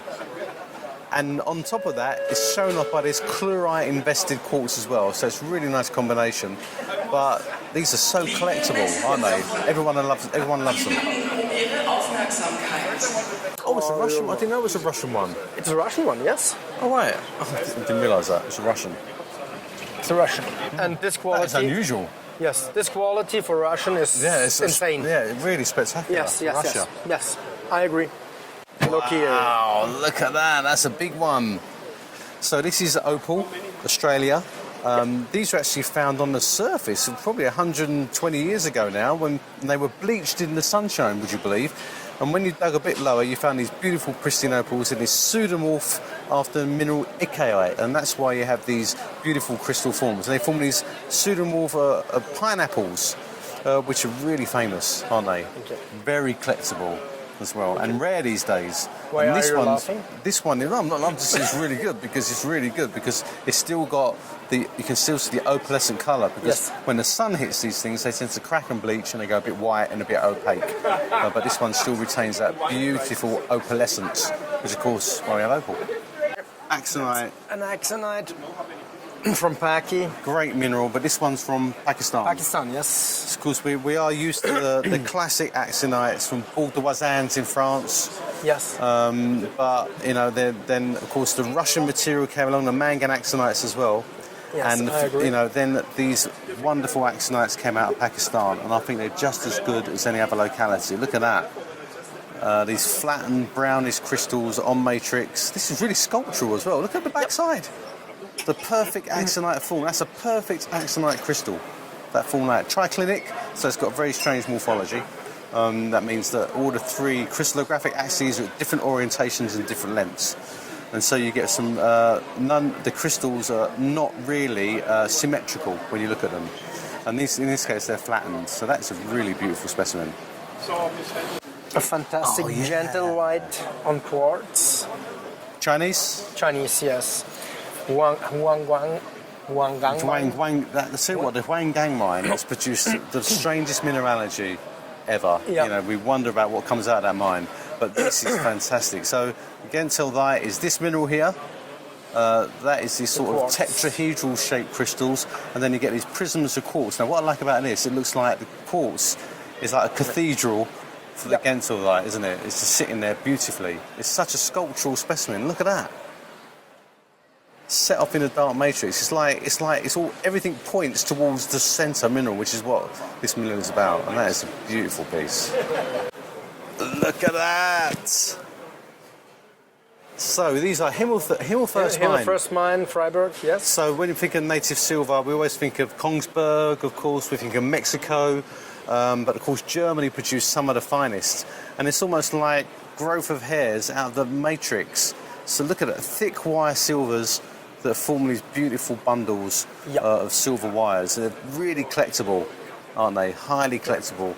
There's a lot of well, I wouldn't say controversy about how they're formed, you know, how the silvers grow, but obviously I know that Terry Wallace, who was at the University of Arizona, He did a lot of work on these, and the silver is a late-stage mineralisation growth out of other silver minerals. So it's really interesting, the growth history of these things. Yeah. But I just think, as a mineral themselves, they're so classic. This is classic German mineralogy, isn't it? Thank you. Super collectible. And you haven't got one, you've got two. Look at that. The rest is very solid. That is absolutely beautiful. And also, some of these wires are showing a slight tarnishing. You wouldn't want to clean it, really, because they look artificial. But then you look at the black, gives it just something. And I think that's a tough choice. That's a tough choice. Do you need something for your museum? Yeah, we'll have both. Thank you very much. Okay. Your donation is so kindly accepted. It's unbelievable. It's unbelievable. But actually, I think that this is nicer. I agree. For me, I think this is a aesthetic. Yes. That's incredible. This is incredible and aesthetic as well. But this fits beautifully, especially these coarse wires here. Yes. You know, you're really looking at top quality. Thank you. What I find fascinating about coming to a booth like this is you think you've seen everything, and you'll come back a few days later and you see something else. You think, how did I miss that? Wow, look at this, like a starburst. Starburst on matrix. Wow, look at that. Isn't that incredible? Is this recent or is it an old piece? Old piece. Old piece. Yes. So quartz, green quartz, look at the way it's bursting out from the centre in this sort of spherical aggregate. That's probably how we would describe it in a register in a museum. Spherical aggregate of quartz prisms with a slight greenish tint on matrix. These are relatively uncommon for this size. This is a big one for its size, isn't it? And the fact that you've got it on matrix, the matrix makes it even more special. Manganese oxide. Manganese oxide. Yeah. Yes, limonite, I think. Because sometimes these are they're taken off, aren't they? They come detached from matrix, and you find them as separate sort of stars. Yes. So it's quite unusual to get them actually sitting on the original matrix. But that is a beautiful, beautiful specimen. This is a brilliant specimen. Calcite, Chinese, but 2 stages of mineralisation. That's important. Calcite is highly collectible because it can form beautiful crystals. But this one, you've got these long scalenohedra that are coated with iron oxide or something.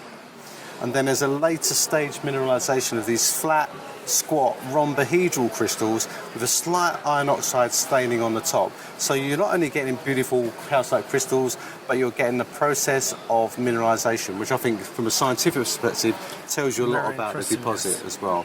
But aesthetically, that is amazing. And I'll tell you now, when we used to buy things for the museum, it wasn't just about how beautiful the specimen was, but it was about the scientific crystallisation processes that it showed, so you could tell the story to the general public to learn a bit about the geological background of these mines and knowledge of them. And I know I talk a lot, but I think that is a really nice specimen. Thank you. Look at the way it sits. Oh, pyrrhotite. Look at that. Very sharp. Look at that. Shiny. Pristine all around. Pyrrhotite, these sort of pseudo-hexagonal crystals on matrix. It's on like chalcopyrite, isn't it? Pyrite from Russia. Yes, Russian. Dolnogorsk. This is really spectacular. I love these because, you know, you look at these, nature is an amazing thing. You think, how the hell did that grow in the ground? You know, that's a good question. It really is.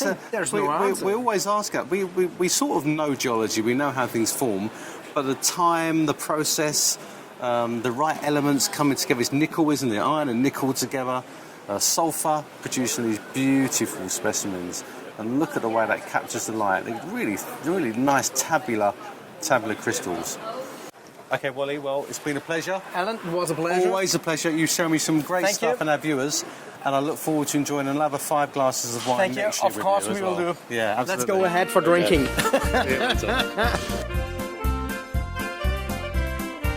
Well, hi everyone. As I walk around the show, I see some beautiful things, and it's no exception here. We have the lovely Lois from Crystalline. How are you, darling? I'm good.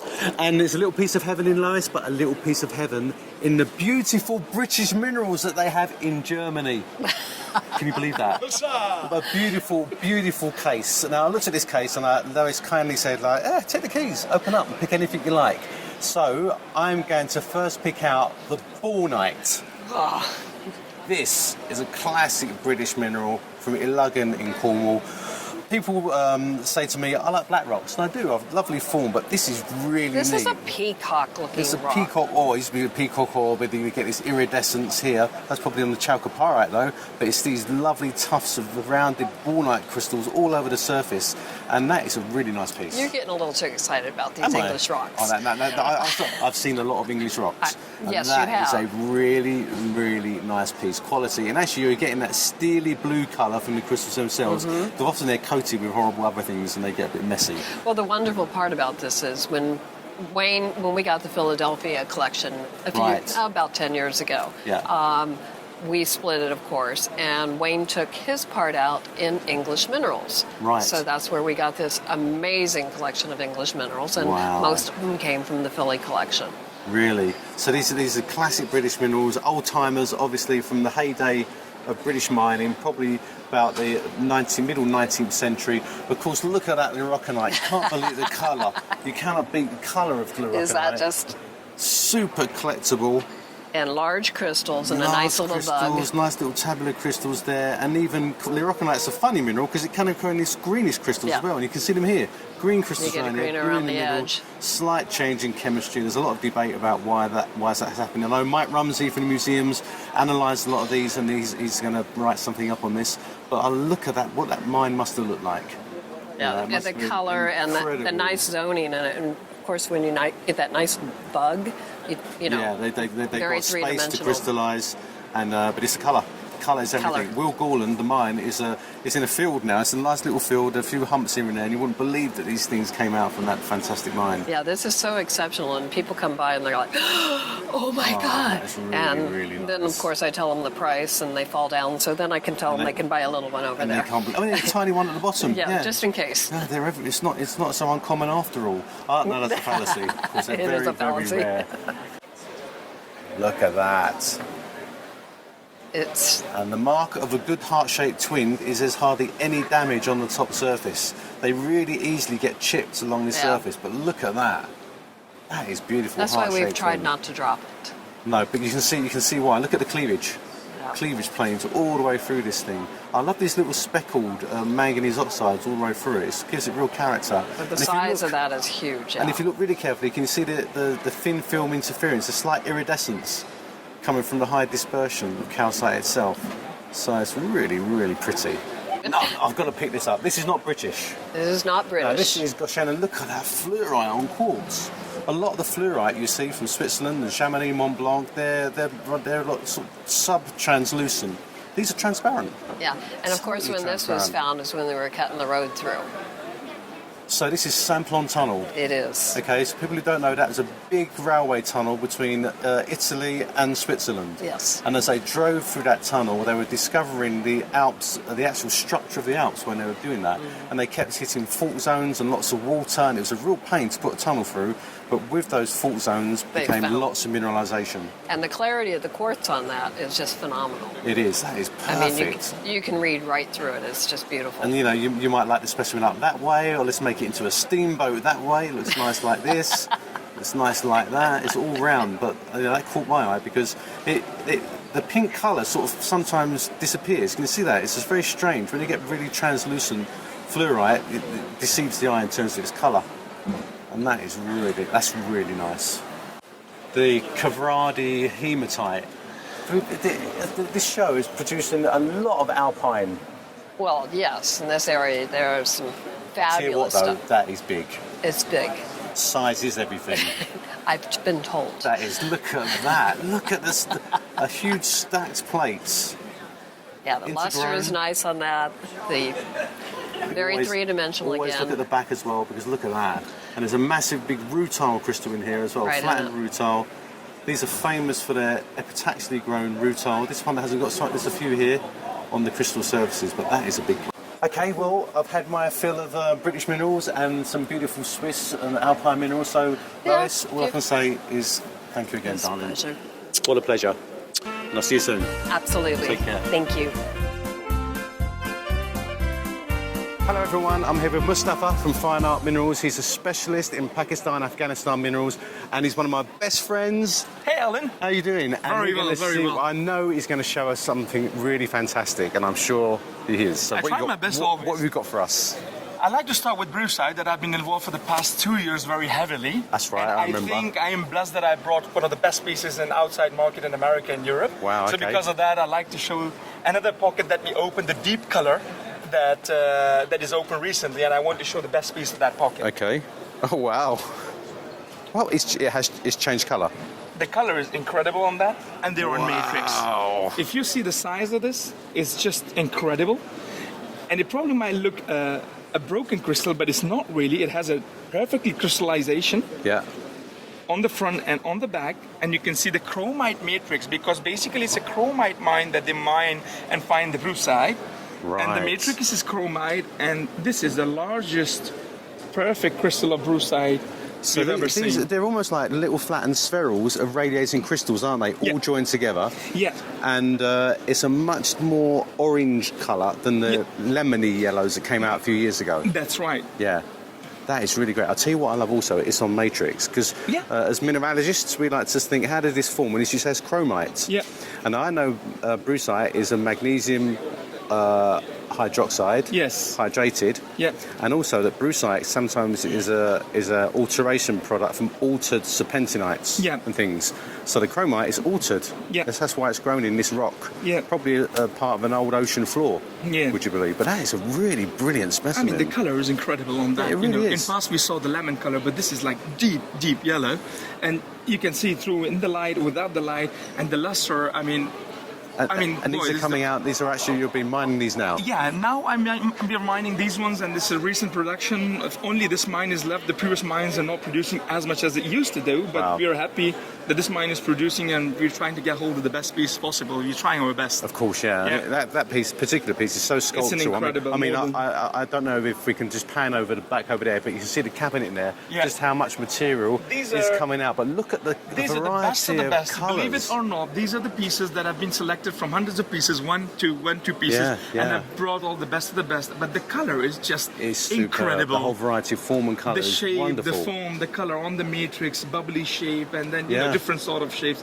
Just an incredible selection of the best Perovskite, I believe, in the world from this locality. Wow! Congratulations, man! Thank you, Alan. Superb. Thank you. Oh wow! This is a find from a famous mine from Nidbrook, which is famous for producing a great color and nice clear aquamarines. And what I so like is because of the color is very intense, and obviously these little details of shell. You've got these little shawls around the base here, haven't you? Yeah. And the clarity is really good. And I actually love the phantom inside. Yeah, you've got to hear these nice these wispy inclusions around. Yeah. The termination is just superb. Yeah. Good colour. I think it's the best color we get from this part of the region. Color. Yeah, Nidbrook, Gone Mine, they always produce, if they produce less, but when they produce quality. Yeah. So this is a loose crystal, but a magnificent color and termination and perfection on it. And all these small details, sometimes a lot of people, they don't realize, but this little white albite, a little black shell, this association of 2-3 colors always make the piece a little bit extra special. It just adds to it, doesn't it? It adds to the whole thing. Really beautiful paragenesis. But look at that, the termination is perfect. I love these little beveled edges. Right. And there's some of them they're quite frosty as well, aren't they? So it just adds even another thing to them. Mm-hmm. And of course, in there, very carefully, you can see there's sort of slight rain in there, but it really is clear. I love these. Yeah, thank you. I think it's the best producing aquamarine from northern part of the Pakistan, and I'm so happy that I got hold of some of the nice pieces from this pocket. Of course. We have seen a lot of manganotantalites, Alan, loose crystal, small bit of matrix, but you have a compact matrix specimen with this association. I believe by being on the source for that long, I haven't seen many pieces of this caliber, and this aesthetic, and this size.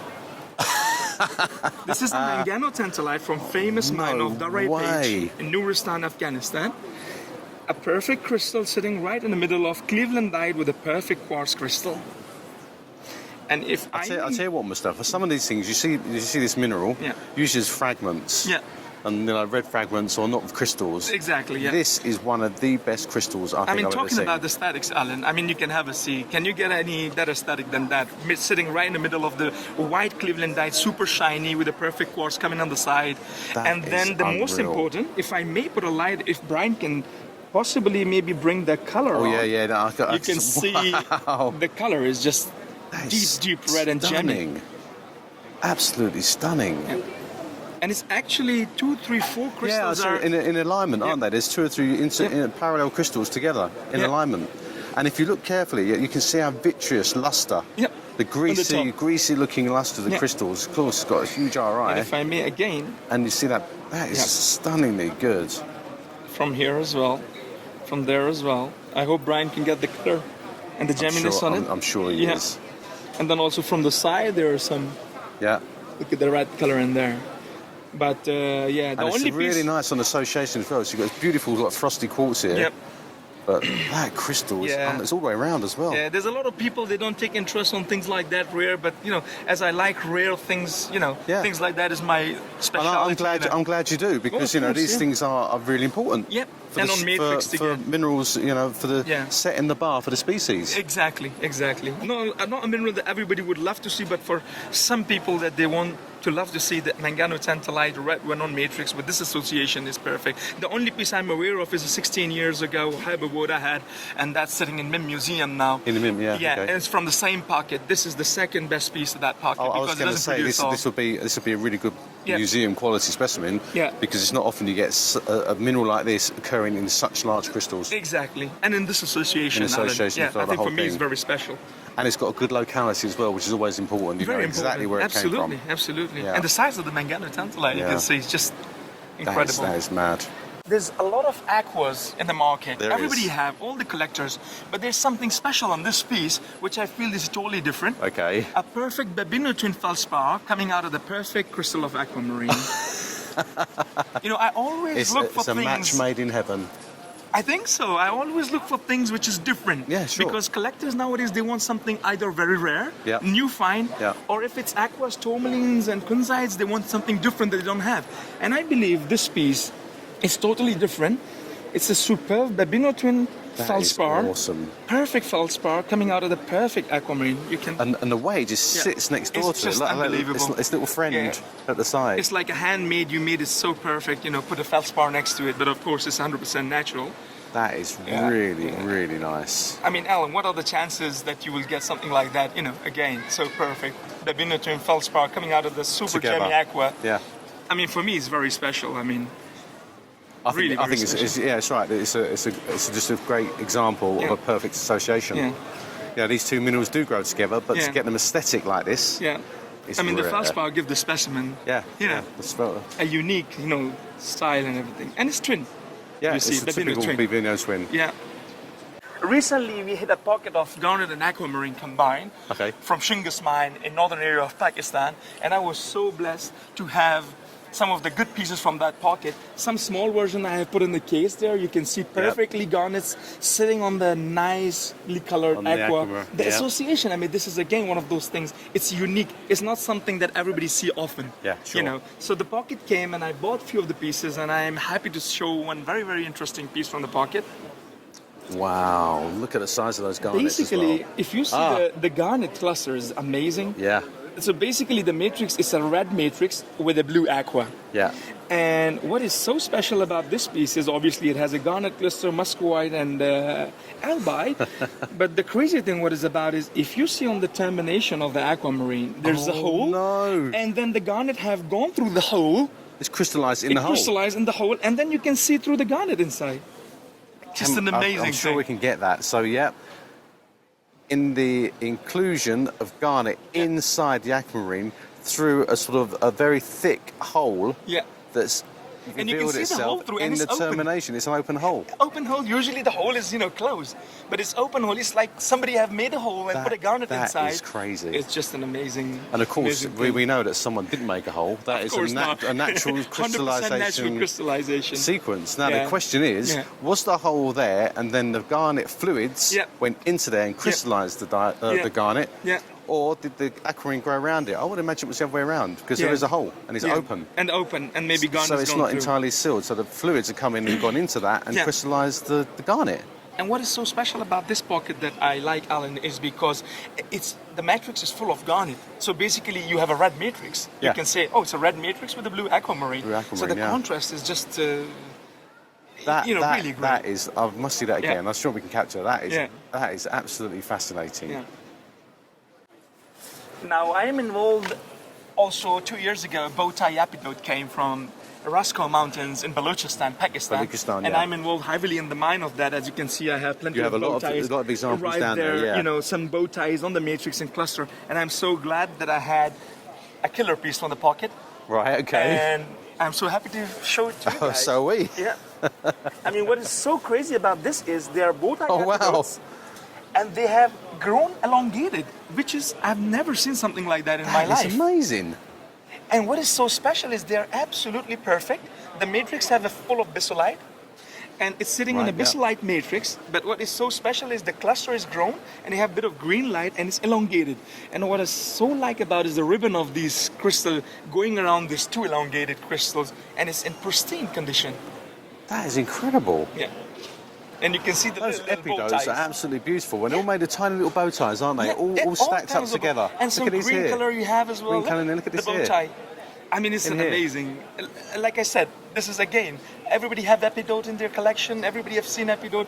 But this is something, again, something unique, something totally different. Yeah, and these stalactitic forms are so sculptural, aren't they? They're really beautiful. In the beginning, when you see, you won't say that it's epidote. But hey, I mean, this is just an incredible specimen. From top to bottom, all the crystals in pristine condition, and to even imagine to get it out of the mine in this condition is just, unbelievable. You know, this is just an amazing specimen. If you turn it a little bit around, even the front, the back, you can see the luster. It's in absolutely perfect condition. Wow, look at that there. Yeah, look at that. You can see a little bit of greenish and everything on it. All the way around. I mean, it's the best epidote specimen I've dealt ever. I mean, the shape is incredible.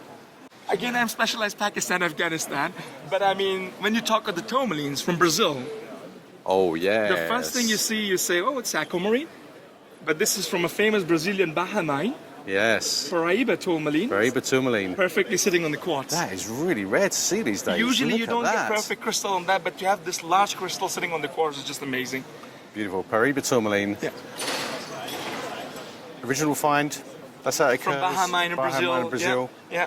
Sometimes they have sort of purple cores. This one is really clean. Yeah. And it's really good to see crystals because we sometimes forget with gems. Gems, exactly. That they came from something. Something, exactly. You know, that's the reason, a crystal, a fragment, a deposit. Yeah. And this is part of the Honestly speaking, deposit. I always see the cut stones, so expensive and everything. I always wonder, crazy, what? I like to see the rough. Yeah. But when you see in the matrix, I mean, that's the only reason I went for this specimen because usually a lot of people, they don't have a chance to see Paraíba on matrix. That's right. So, That's it. And look at the colour.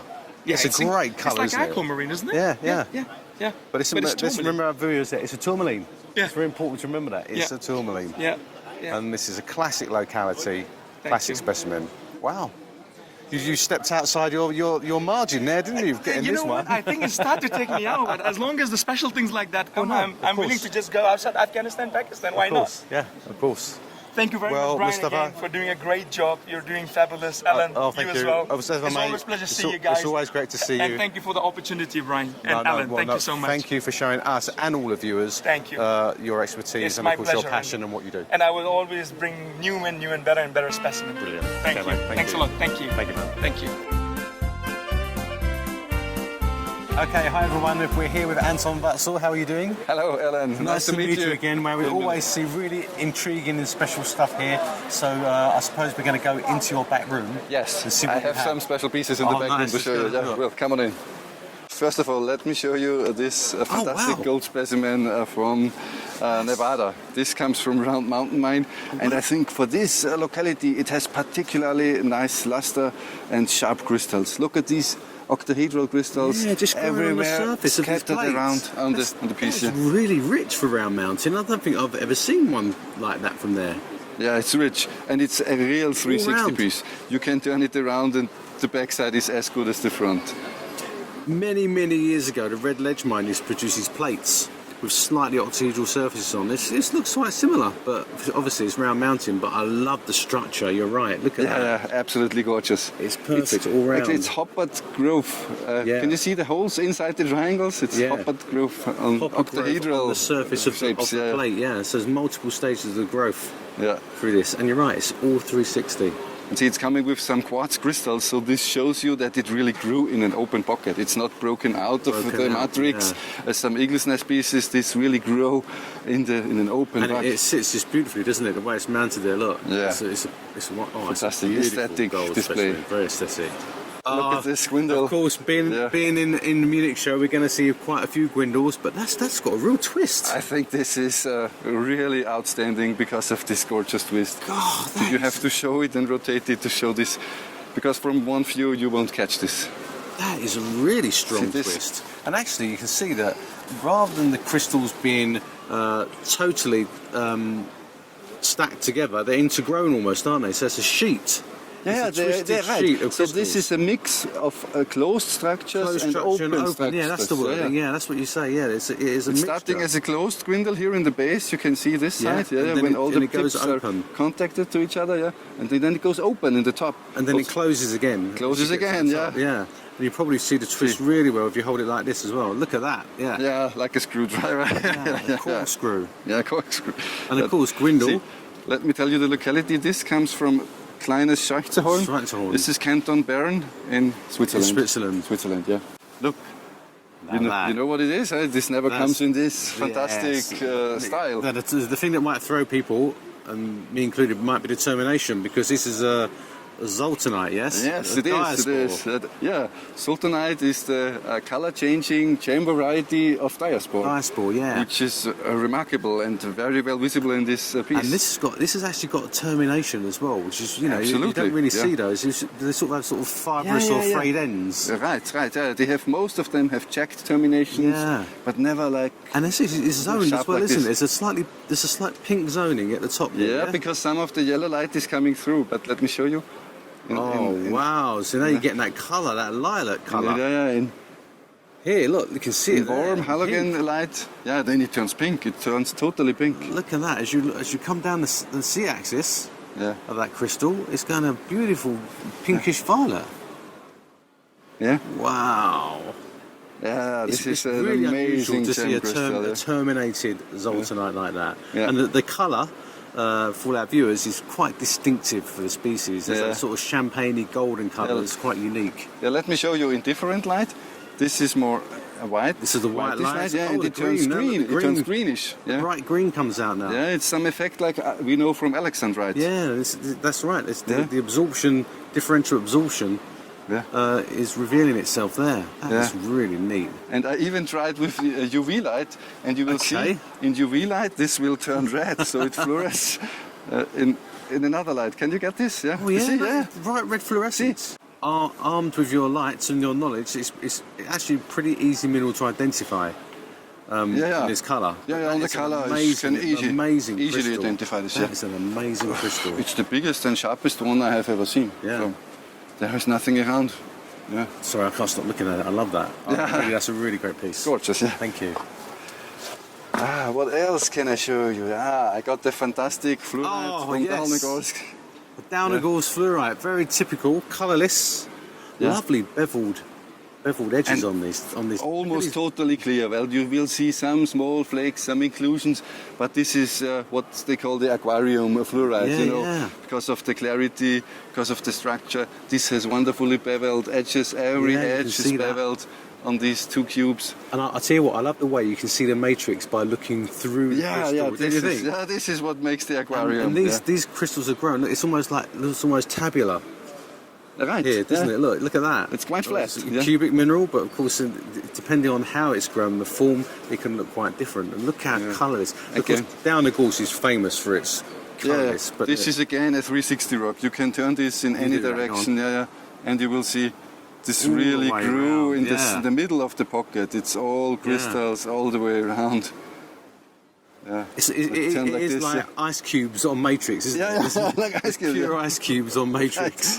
Like fantastic there on matrix, and this is so outstanding because it's so freestanding. You see this? It sits Only nicely. one corner grew into the matrix. Every other of the 8 corners of the cube is free. Fluorite is one of those minerals that we're so used to fluorite being coloured.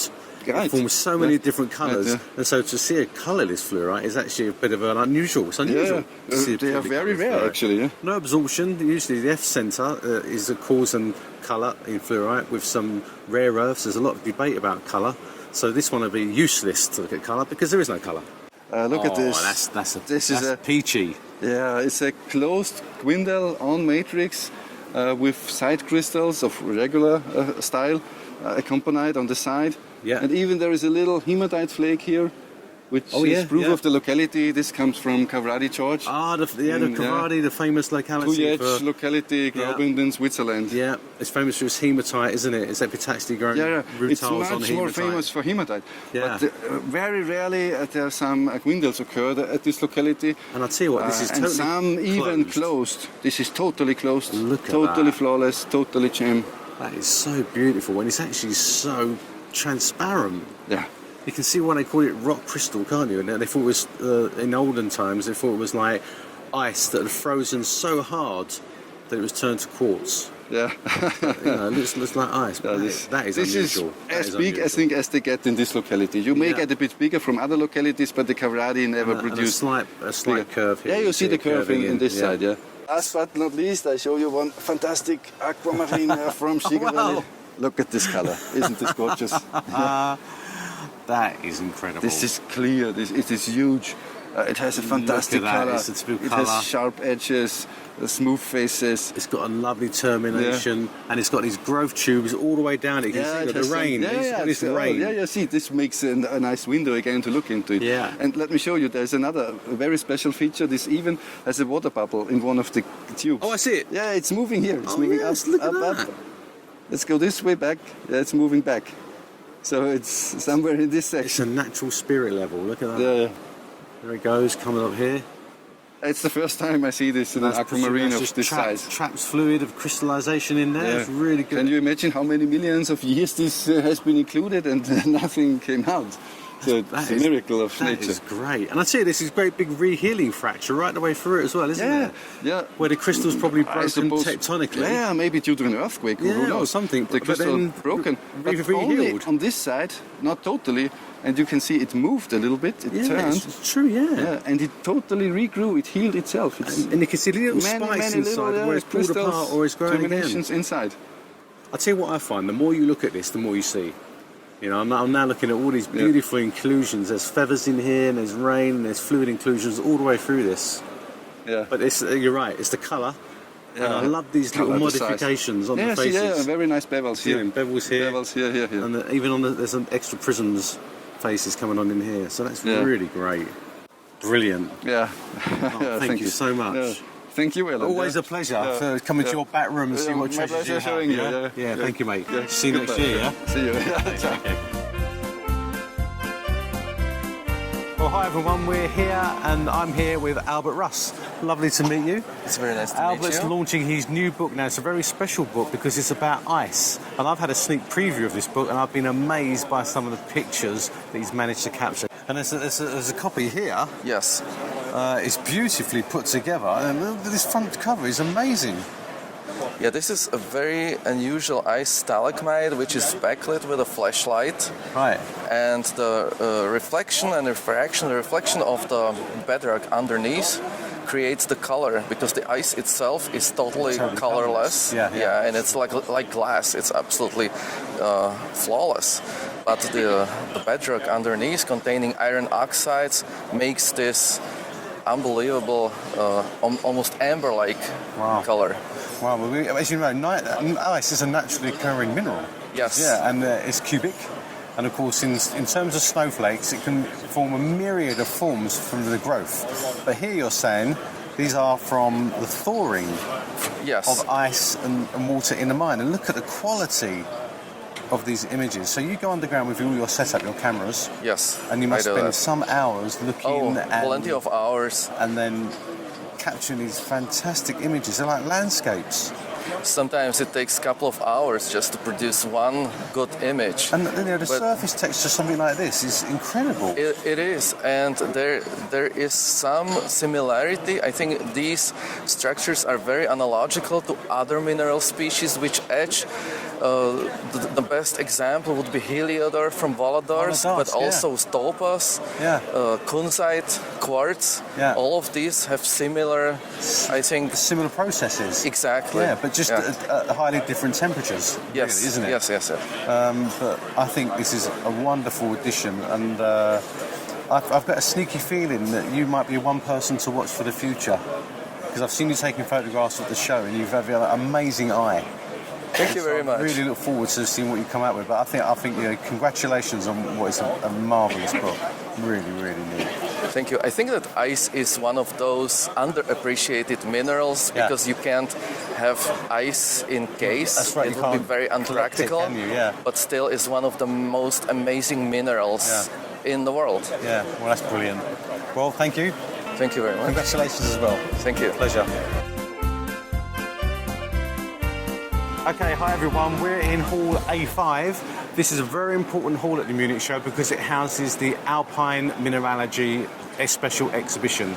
The Alps, of course, are a major feature of Europe, and we get some fantastic specimens from German Alps, Austria, Switzerland and France. Now, of course, one of the ways of getting those specimens is to collect them, and I'm really pleased today we've got Patrick Wright, who's a modern-day Strahler. That was a sort of a mountain guide, really important in mineralogy, and in Germany these guys go up to the highest peaks, they find some of the most wonderful specimens, and they manage to collect them and get them back to the show for people to enjoy and wonder at the marvellous mineralogy of the Alps. So Patrick, nice to meet you. Fantastic to meet you. I've met many Strahlers, but it's the first time I've met someone who's actually collected some of the major specimens we see here. Sometimes you're lucky. Yeah. No, it's there are only a handful of younger people, like modern Strahlers you mentioned. So yeah. And so when you go out, you go up the mountains in some pretty dangerous places. Is that right? Yes, that's right. Someone told me once, no danger, no crystal. This was a French guy, but it's right. It's stupid, but it's right. True, yeah. So I think one of the best pieces here, especially the best one, maybe this is an absolutely amazing amethyst. It's nearly 3,000 meters high. You have 3,000 meters. You have danger of rockfall, and you have crevasses in the glaciers, and it's. So what we're looking at here is that's an actual scepter. I didn't spot that at the beginning, but it's a scepter. So there's quartz, and on the top the scepter is amethyst, which is it's not very common. No. This is an absolutely top piece. Yeah. And this is especially for the Zillertal area, Mörchner in Austria. Yeah. In Switzerland, you don't have any scepters in this quality. You have to say these are the best scepters of the Alps, for sure. And this, especially this piece, is really great. And as you spoke earlier, we were talking just briefly off camera, the exhibition this time is really accessible because you can get right up to the cases and have a really good look rather than being far away. Yeah, no words on this. No words? No words. We just look at it in awe. It was a discovery from the last years. So you can say it's new, and it sticks like a knife in this block of matrix. Of course, we've seen quite a few of these around the show, but the gwindles are the quintessential alpine mineral. Yes. Rock quartz, but it's a whole parallel growth of quartz crystals, but they're aligned slightly curved. And I think if you come around this way, you'll see that curvature. Yes. And I like your description. You say it's like a knife. Yeah, it's really twisted, and especially the slim gwindles. And this piece we choose because it's perfect for the new kind of show we want to build here. You can walk around, and from every direction it's perfect. Yeah. So and I love people the way really can understand why it's called gwindel, because in German this name is like twisted. If you translate gwindel, it's twisted. So wow. And I love the way the prisms are complementing it. There's quartz prisms on there as well, and this gwindel just sits right in the middle there. That is, and it's big. It's big. I say it's really the biggest I've ever seen on matrix. Right, yeah, that is fantastic. And again, that would have been collected in the cavity far up, many thousands of feet This up. is far up, and this is a really, really dangerous place. If Really? you work here, every time you can die. It's the truth. When you're in the cavity, you're safe, and if you leave, you're falling rocks. You have a steep glacier you have to climb, and usually we go alone or maybe with one partner, and you can't make it really safe. You climb in alpine style, like you climb on the high mountains, but you don't have a fixed route with balls inside. So, and you stay out in at night time as well. Yeah, so and we stay there, especially when we have a big cavity with great pieces like this. Then we don't leave the spot. Wow. Even if it's snowing, we stay there until the pieces. And that is unique. Almost to Europe, isn't it? The Alp collecting is a unique experience. Yes. I think because in former times the farmers go up with the cows to the mountains, and they were really poor people, and they started to collect crystals, and so it's tradition. This is special. It started hundreds of years ago. Yeah. I remember I was at the Madarana Tal, I think. Yes. And as you walk up the valley there, at the farmers' houses, there's crystals out, and you can put money in the box and take crystals. Yeah. This is funny. Incredible. It's still there. Is it? If you walk Madarana Tal, you still find these boxes. Wow. I'll tell you what, we're going to look at an amazing object now, aren't we? Yes. Down that way. Should we go and look at it? Yeah. This is, of course, a fluorite crystal. Red fluorite, highly prized. But for its sheer size and the way it sits on matrix. And it's 18.5 centimeters on the edge. 18.5 on edge. That's... Every year we come to the show and we see something that blows us away. This is the thing that's blown me away this time. I think this is the best piece we ever showed in the Alpine area here. We try year by year to bring really, really good pieces and real killers. But this is, when I saw it the first time, you had to sit down. I was speechless. I was speechless as well. No, even if the fluoride would be only this size, it would be amazing. But it's like my head. So Incredible. And so this would, again, if you, what's it like when you find these things? I mean, you're a collector, so... I never found a specimen like this, because this is unique. But you have to sit down, you need to relax. The feeling and you must get. Then you have to think, how can I get this out without damaging, without breaking? Course, And after, you have to pack in your backpack and put your rope and rope down the wall with this in your bag. While all the rocks are falling and you're worried about, as you say... You have to choose the right day with low temperatures, no rock fall, and then, don't make a mistake. I think this is a great segment because, to actually see specimens like this, but see people who go out there and collect, I think that is unique to the show. And the Strahlers are really modern adventurers, you can say. They live the whole summer, they stay up in the mountains, and everyone is dreaming of finding this one day. This is when you're dreaming, when you're sleeping in your tent, you hope to find it the next day or the next year. So Patrick, where was this piece from? It was found in Switzerland at the Göschener Alp. The Göschener Alp is, I think it's the most famous spot for pink fluoride, but no one would expect to find this one day. And we know some single crystals which are really big from Chamonix, Mont Blanc in France, but to have it combined in this size with matrix, with the color, makes it unique. Especially from Switzerland, but you can't compare it with Mont Blanc. You can't compare it with nothing. That's right. It's unique to the locality, isn't it? My first thought was it is from Chamonix, but it's definitely from Switzerland. And this makes it much more unique than... Is it? Why is that? Is it just is Switzerland seen as the holy grail of I don't know. I think Mont Blanc is even a little bit higher, 1,000 meters, than Switzerland, the mountains. Wow. You need to go over 4,000. Wow, for the that pink is fluoride. high. You have a lot of ice and no rain, of course. Only snow and no rain. And the fluoride is very fragile, and you don't like melting ice and sun and ice and sun again and rain. So I think for the attitude, it is a miracle that this piece isn't completely destroyed. And I think that's fascinating. We see these specimens in showcases, but many people will have no experience of what they look like to collect, but you do. So even you mentioned the weather, the type of environment and the impacts of the mineralogy itself is just amazing. So, yeah, that's really interesting. Well, you know, mineralogy is so surprising. I would never have thought they would have found something like this. But now it's found, it makes you think, what next? I don't know. What's going to happen next? Maybe on a smoky quartz on top. Yeah, I don't know. Perched beautifully, yeah. We shouldn't joke about that. Well, mate, it's an absolute pleasure to meet you. Thank you very much. Congratulations on the exhibition of specimens and your expertise, and happy hunting. Yeah. Thank you very much. Thank you. Hi everyone, now we're in a very different parts of the Munich Show, and that is Hall B6. Hall B6 houses the Gemworld Pavilion, and you'll see it's a beautiful ambience, very white, very clean, because in this hall are some of the highest end gem dealers found in Europe and throughout the world. Now of course in Germany's famous for Ida Oberstein, the gem cutting centre of the world, so in here you have some of the best representatives from Ida, like the Hen brothers, like Paul Wilde, but also you have these innovators. We have the Patrick Dreyer studio carvings, we have Viktor Tuzlakov with his beautiful innovations in cutting.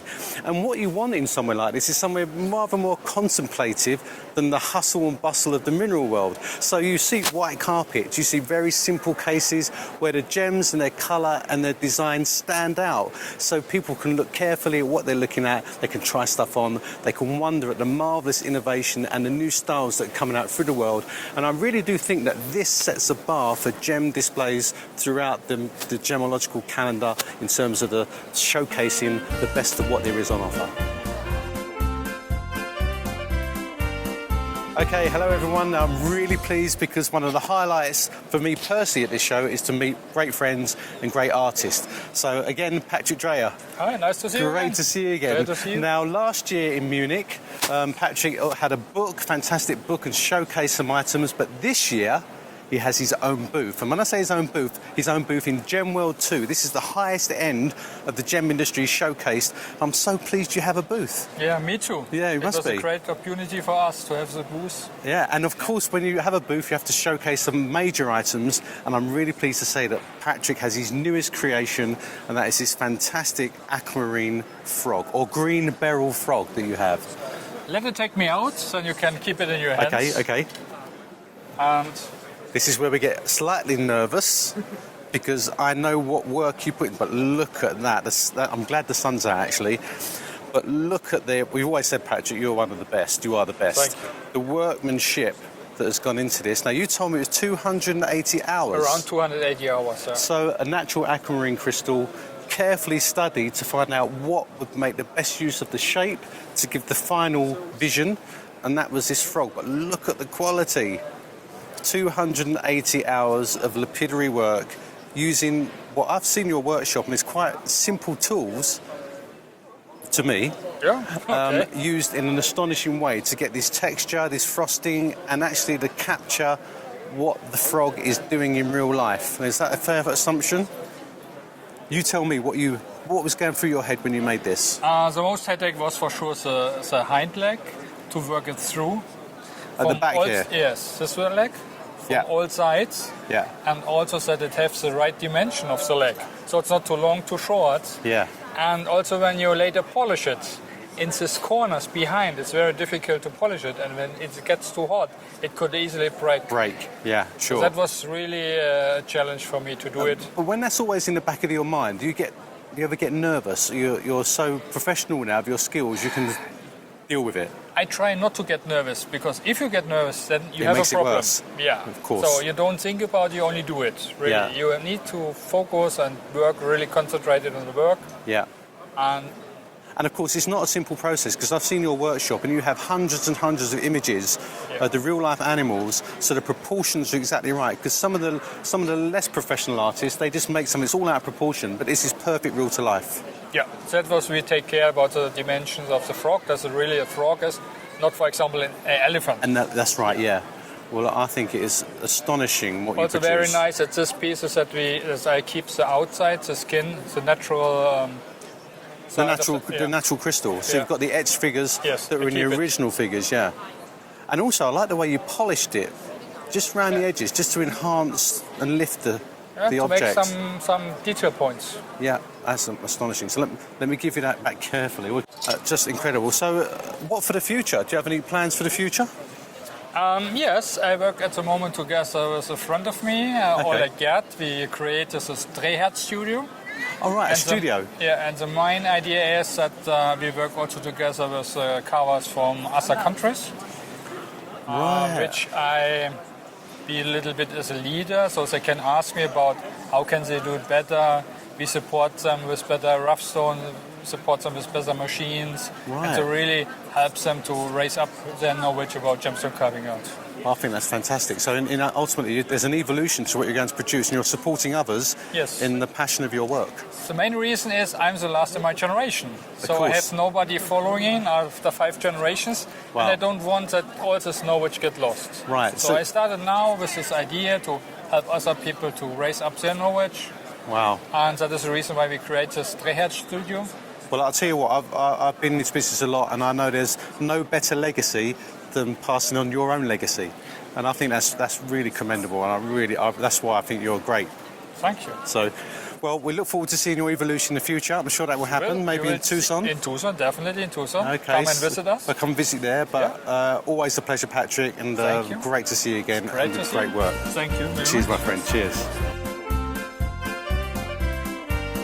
Okay, hello everyone. I'm really pleased. We're at Gemworld 2 at the Munich Mineral Show, and I'm really happy to be seeing again Victor Tuzkolov.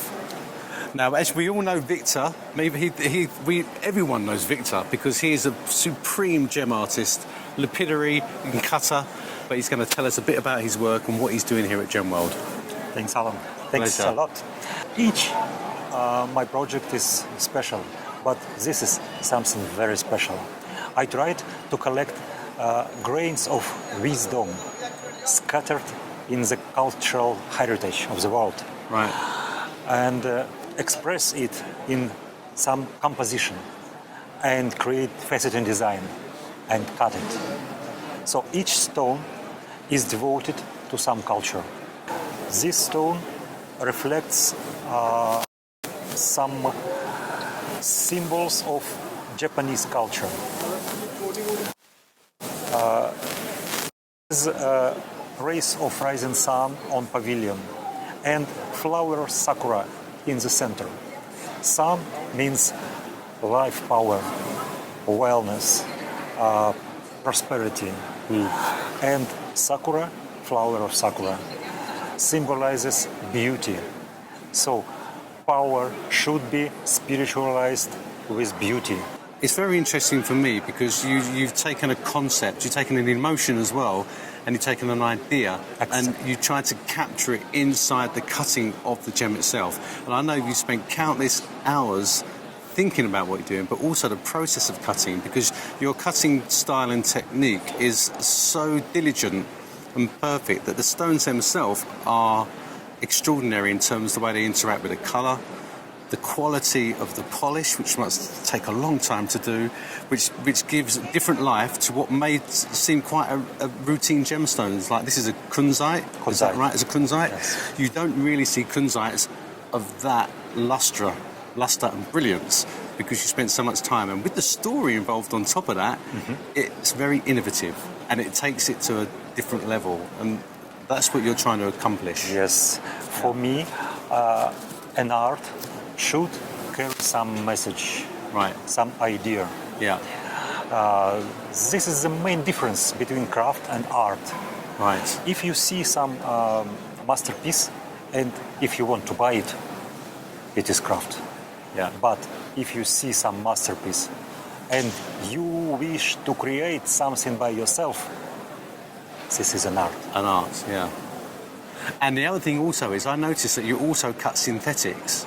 Yes. So sometimes the value of the material is not as meaningful as the end emotional product that you produce and the idea. Exactly. And I think that's a really interesting concept in gemology these days because sometimes we're caught up too much in a bit of value from my perspective. But when I see this, I get it. I can see that I've never seen this kind of cuts. I wonder how you do it. I wonder what's going through your mind. And I wonder the vision where you're coming from. And that is why you are innovative and where you are. For real art, no matter which instrument you use, you can use guitar and microphone, you can use paints and canvas, you can use gemstones. Yeah. if you have something to bring to the people, if you have something to say people, if you have something in your heart, you can use any material. Yeah. Well, I think Victor, in the future we're going to see, as we have now, some incredible stuff come both out of your skills and your mind, and we really look forward to that. It's really I'm awesome. sure. It's an absolute pleasure to see you again. Thank you. Thank you so much. Thank you. It's an honor for me to be with you. Thank you. Okay, well, what I love about the Munich Show is you walk around and you bump into people that you saw like 2 weeks ago. So I'm so pleased to see Jennifer Pussenkoff. She's a fantastic designer. And hello, how are you? Hi. You good? Good to see you again. So tell us, why are you here at Munich? So I was born in Germany. Right. It's good to see people from all over the world come to Munich for the show to see beautiful gemstones, specimen minerals, and also host people for the GIA alumni. All right, okay, that's a big get-together. Yes, the GIA started exhibiting in Munich for the first time last year, and it's good to have the GIA in Germany, and we started doing So you're the president of the GIA alumni chapter? Yes, that's right. I started, so I was trained in the US at the GIA headquarters in Carlsbad as well as New York. Right. And when I moved back to Germany, I started the German GIA alumni chapter. Wow. And is it your first time at the show? No, it's not my first time. All right. I've been coming for the last years. So what do you think of it? Do you go around and buy and look at get inspiration, ideas, and meet people? Yes, definitely. It's great, as you said, it's great to meet people, it's great for networking, also sourcing gemstones, looking at minerals. Sure. That's fantastic. Well, I think that just shows to show that the Munich Show is not about just the public that come in, but also professionals and designers who come in to get inspiration and get their ideas out there, and also incorporate stuff into their new designs that we might see around the shows for years to come. And I know this one is really going to go a long way. It's very up and coming. Look at these beautiful earrings, these lovely coral earrings, really nice. But anyway, Jennifer, it's a pleasure to see you. Great seeing you. And no doubt we'll see each other soon. Yes, sure. All right, okay. Take care, darling. Take care. Good seeing you. Bye. Bye.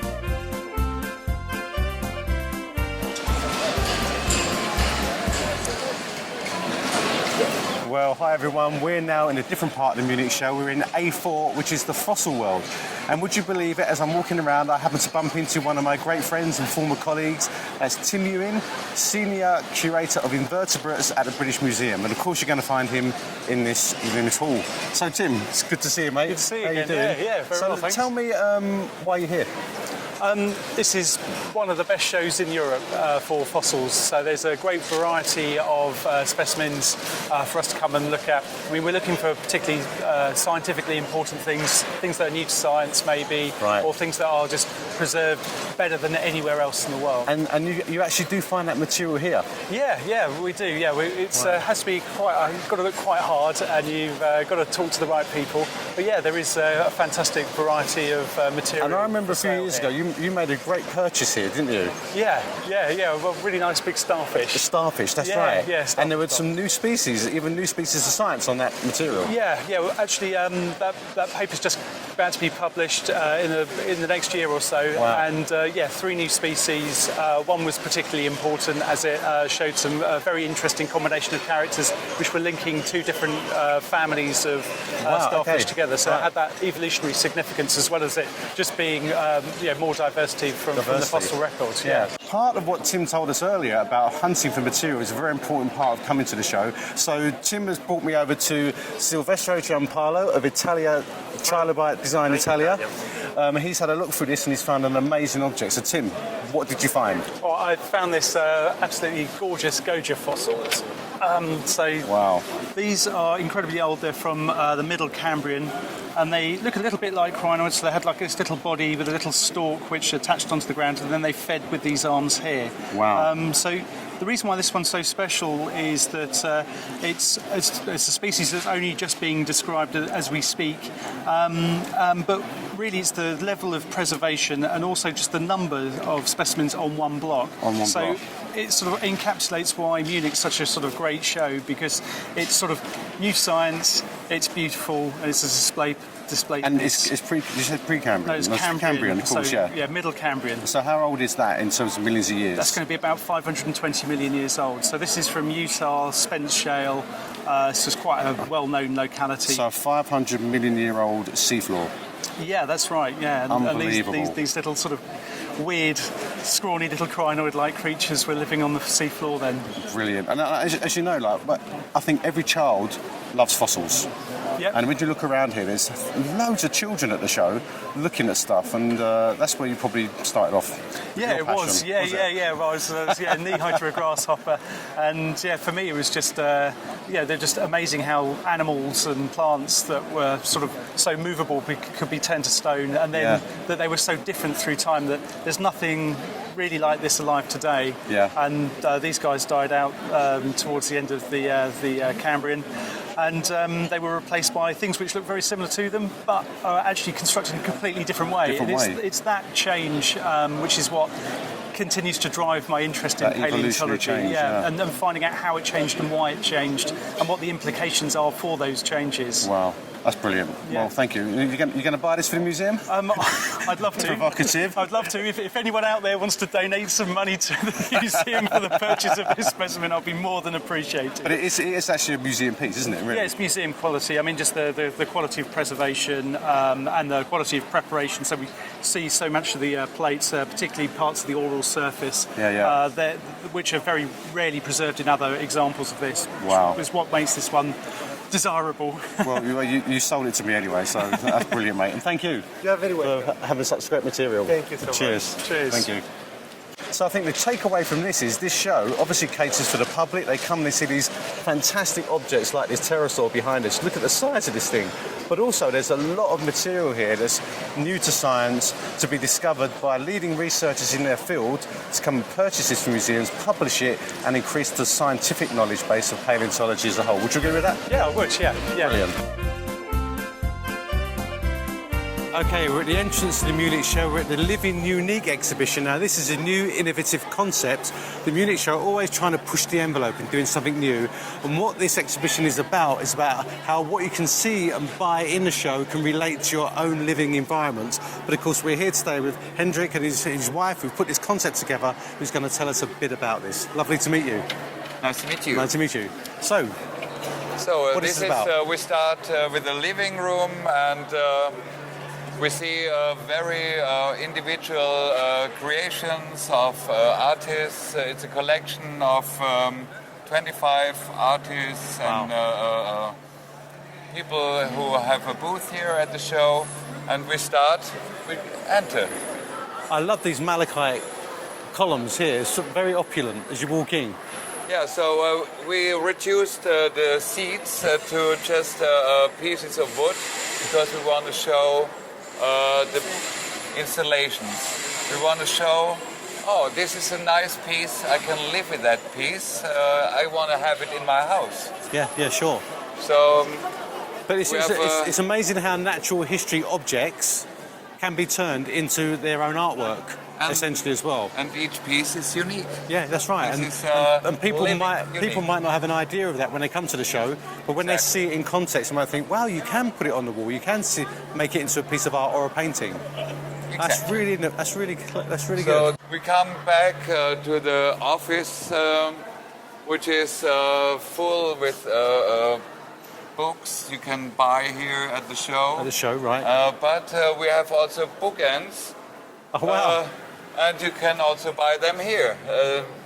We have somebody who takes care of visual effects with a kaleidoscope. Yes, I've seen one of these earlier. So it's a kaleidoscope. It's in this case, it's lots of ruby inclinozoisite from Tanzania. Exactly. On a rotating disc that's been used inside this kaleidoscopic effect. And be turned in another direction with that. Wow, that's a really nice piece of equipment. That's very innovative. I think so. Just a table with petrified wood. Wow, look at this. Behind the table could be an amylite from Canada. We have a little garden installed with a seed which is printed in concrete. Concrete seat, yeah? Yes. We have here a piece of petrified wood. Petrified wood. And the sodalite. Sodalite sculpture. Oh, could be in the garden. Yeah, in your garden, maybe. We have a kitchen. You can live with wood, but also with stones. We have some Vita, Aqua Vita. Aqua Vita waters, yeah. The water's infused.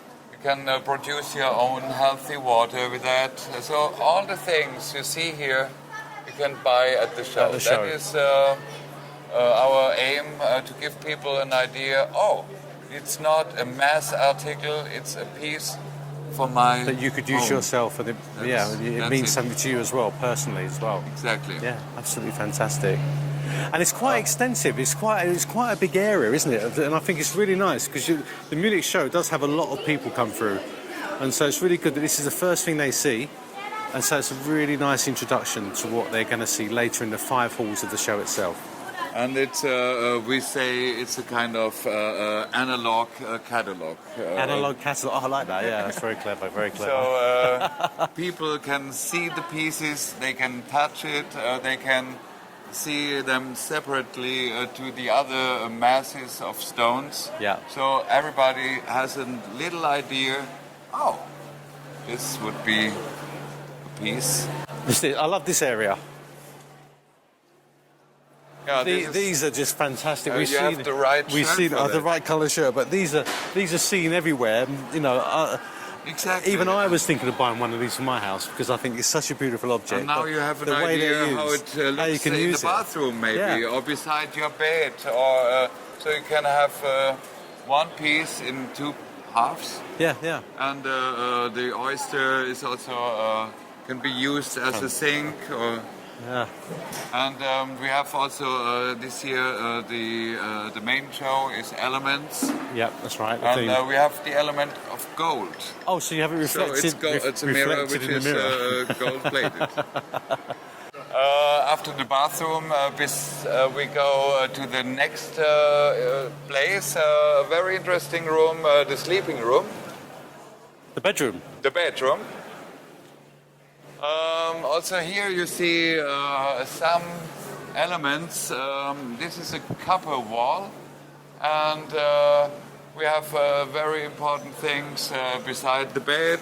We have in the bed. This is it's lovely. A love, and it's a very cool and quiet place. Everybody wants to sleep there. But it's actually quite fascinating that Munich Show has put this together and been quite innovative in a way, because I know that when people come to the show, they might not know what they're looking at, but here they can put that in relation to what they see out there, Exactly. and then take it home with them and enhance their lives. Yeah, we have about 40% of our visitors who don't know what to do with the weekend, so they come for the show. So they are not really into the rocks. They are just interested because of the special exhibitions.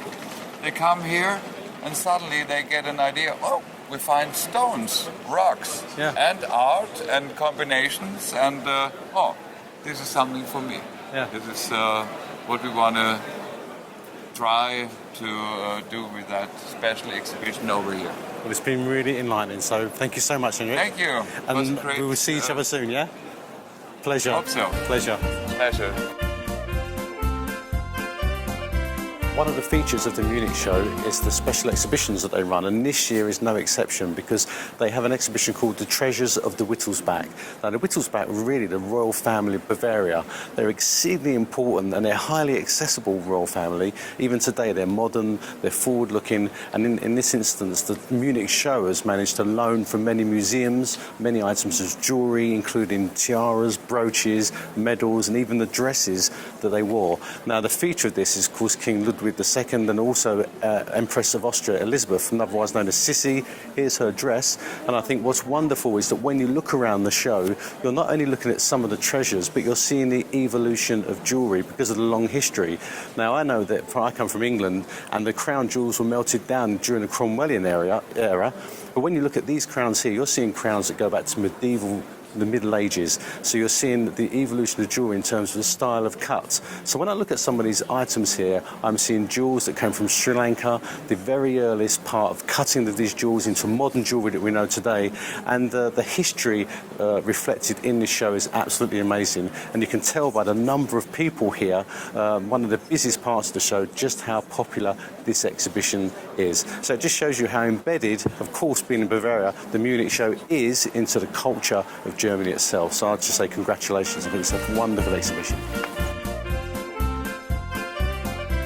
Okay, we're back in Hall B6 in the Gemworld Pavilion. Now, this is the most exciting part, I think, of this What's Hot in Munich, because as we look around, we see some fantastic designs. And this is Young Designers Corner. It's not a corner now, it's a whole raft of people that are designing jewellery, youngsters that are coming into the industry, showing their fantastic designs. And I'm really pleased to say that we're with Sonia Pibernat, Yeah. who's the winner for this year's Young Design with this fantastic wearable piece of art. So lovely to meet you. How are you? Fine. And thank congratulations. You. Thank you so much. So tell us about your piece. My piece is about my work. My concept is about movement. Movement. Okay. Movement and how can I materialize the lines that the body in motion is drawing in the space. Right. So I use photography and live drawings to start my research. Right. And then I went to the material. In this case, I can show you. Yeah. Well, it looks very fragile, but... It is, but in this case, I use gold.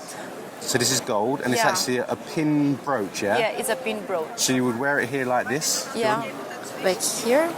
Right, and then the one thing about jewellery, obviously, we see lots of jewellery in cases, but jewellery is meant to be worn and meant to move and sparkle, and you know, and that's what this piece is all about. Yeah. Amazing. The jewellery has this attachment with the body, so it's very important that... And how long did it take you to make that piece, do you think?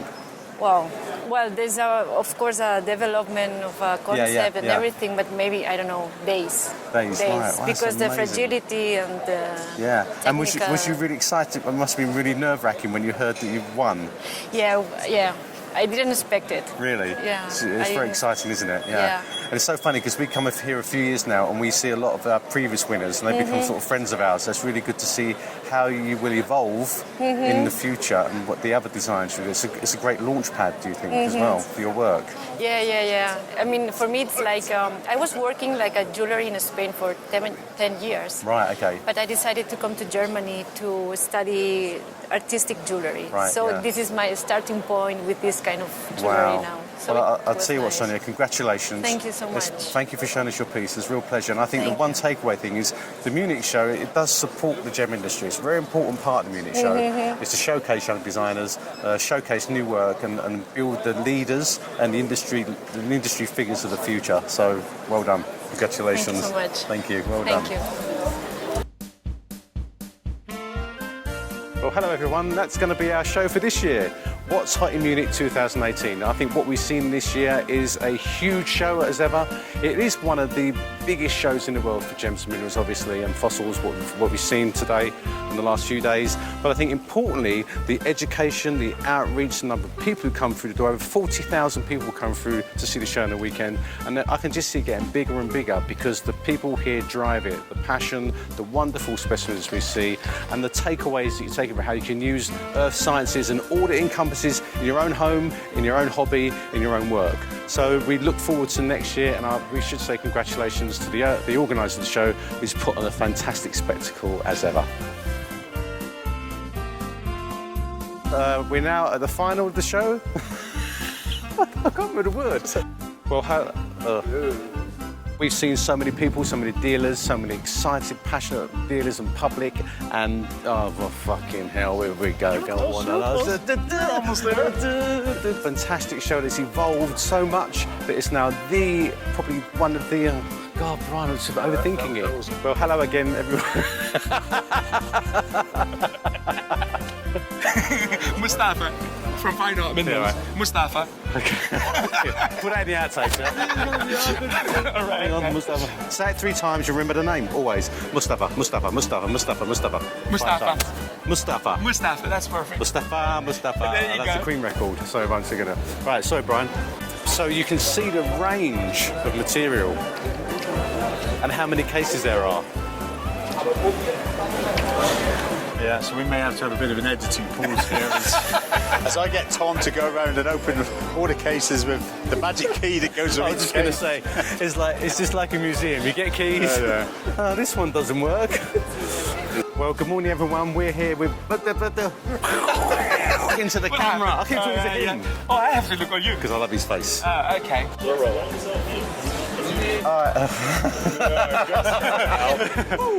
Okay. Part of what Tim told us about discovering material in the show is here. He pointed at that. It's here. Ooh, it's going to be one of those days. I am fine. Donna is installing. God. First one of the day. Right. Is the museum quality exhibit. I'm really pleased to say we've got privileged access in the museum quality.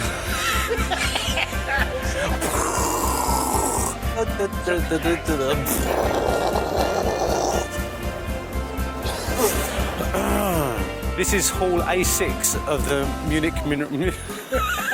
So all around the outskirts of people who are selling minerals, fine minerals, root. You had 5 or 6 halls of minerals, gems, meteorites, ores, and I just got. This is. Simple materials. Yeah. Topaz, quartz, kunzite. I said, you know. There's always characters in the Munich Show, and Marcus is one of them.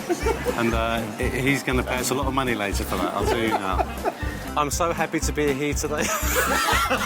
You always make me laugh. Stop it. This is the effect I have on men. Anyway. I think he's having an asthma attack. Okay. This is never going to work. It's never going to work. Hey. Calm.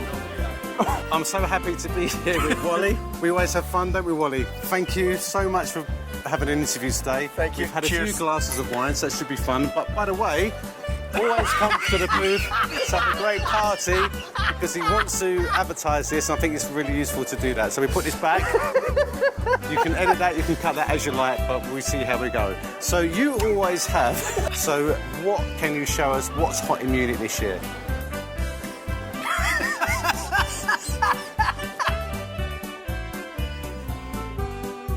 I know him so well. Moist. It's a moist specimen. Well,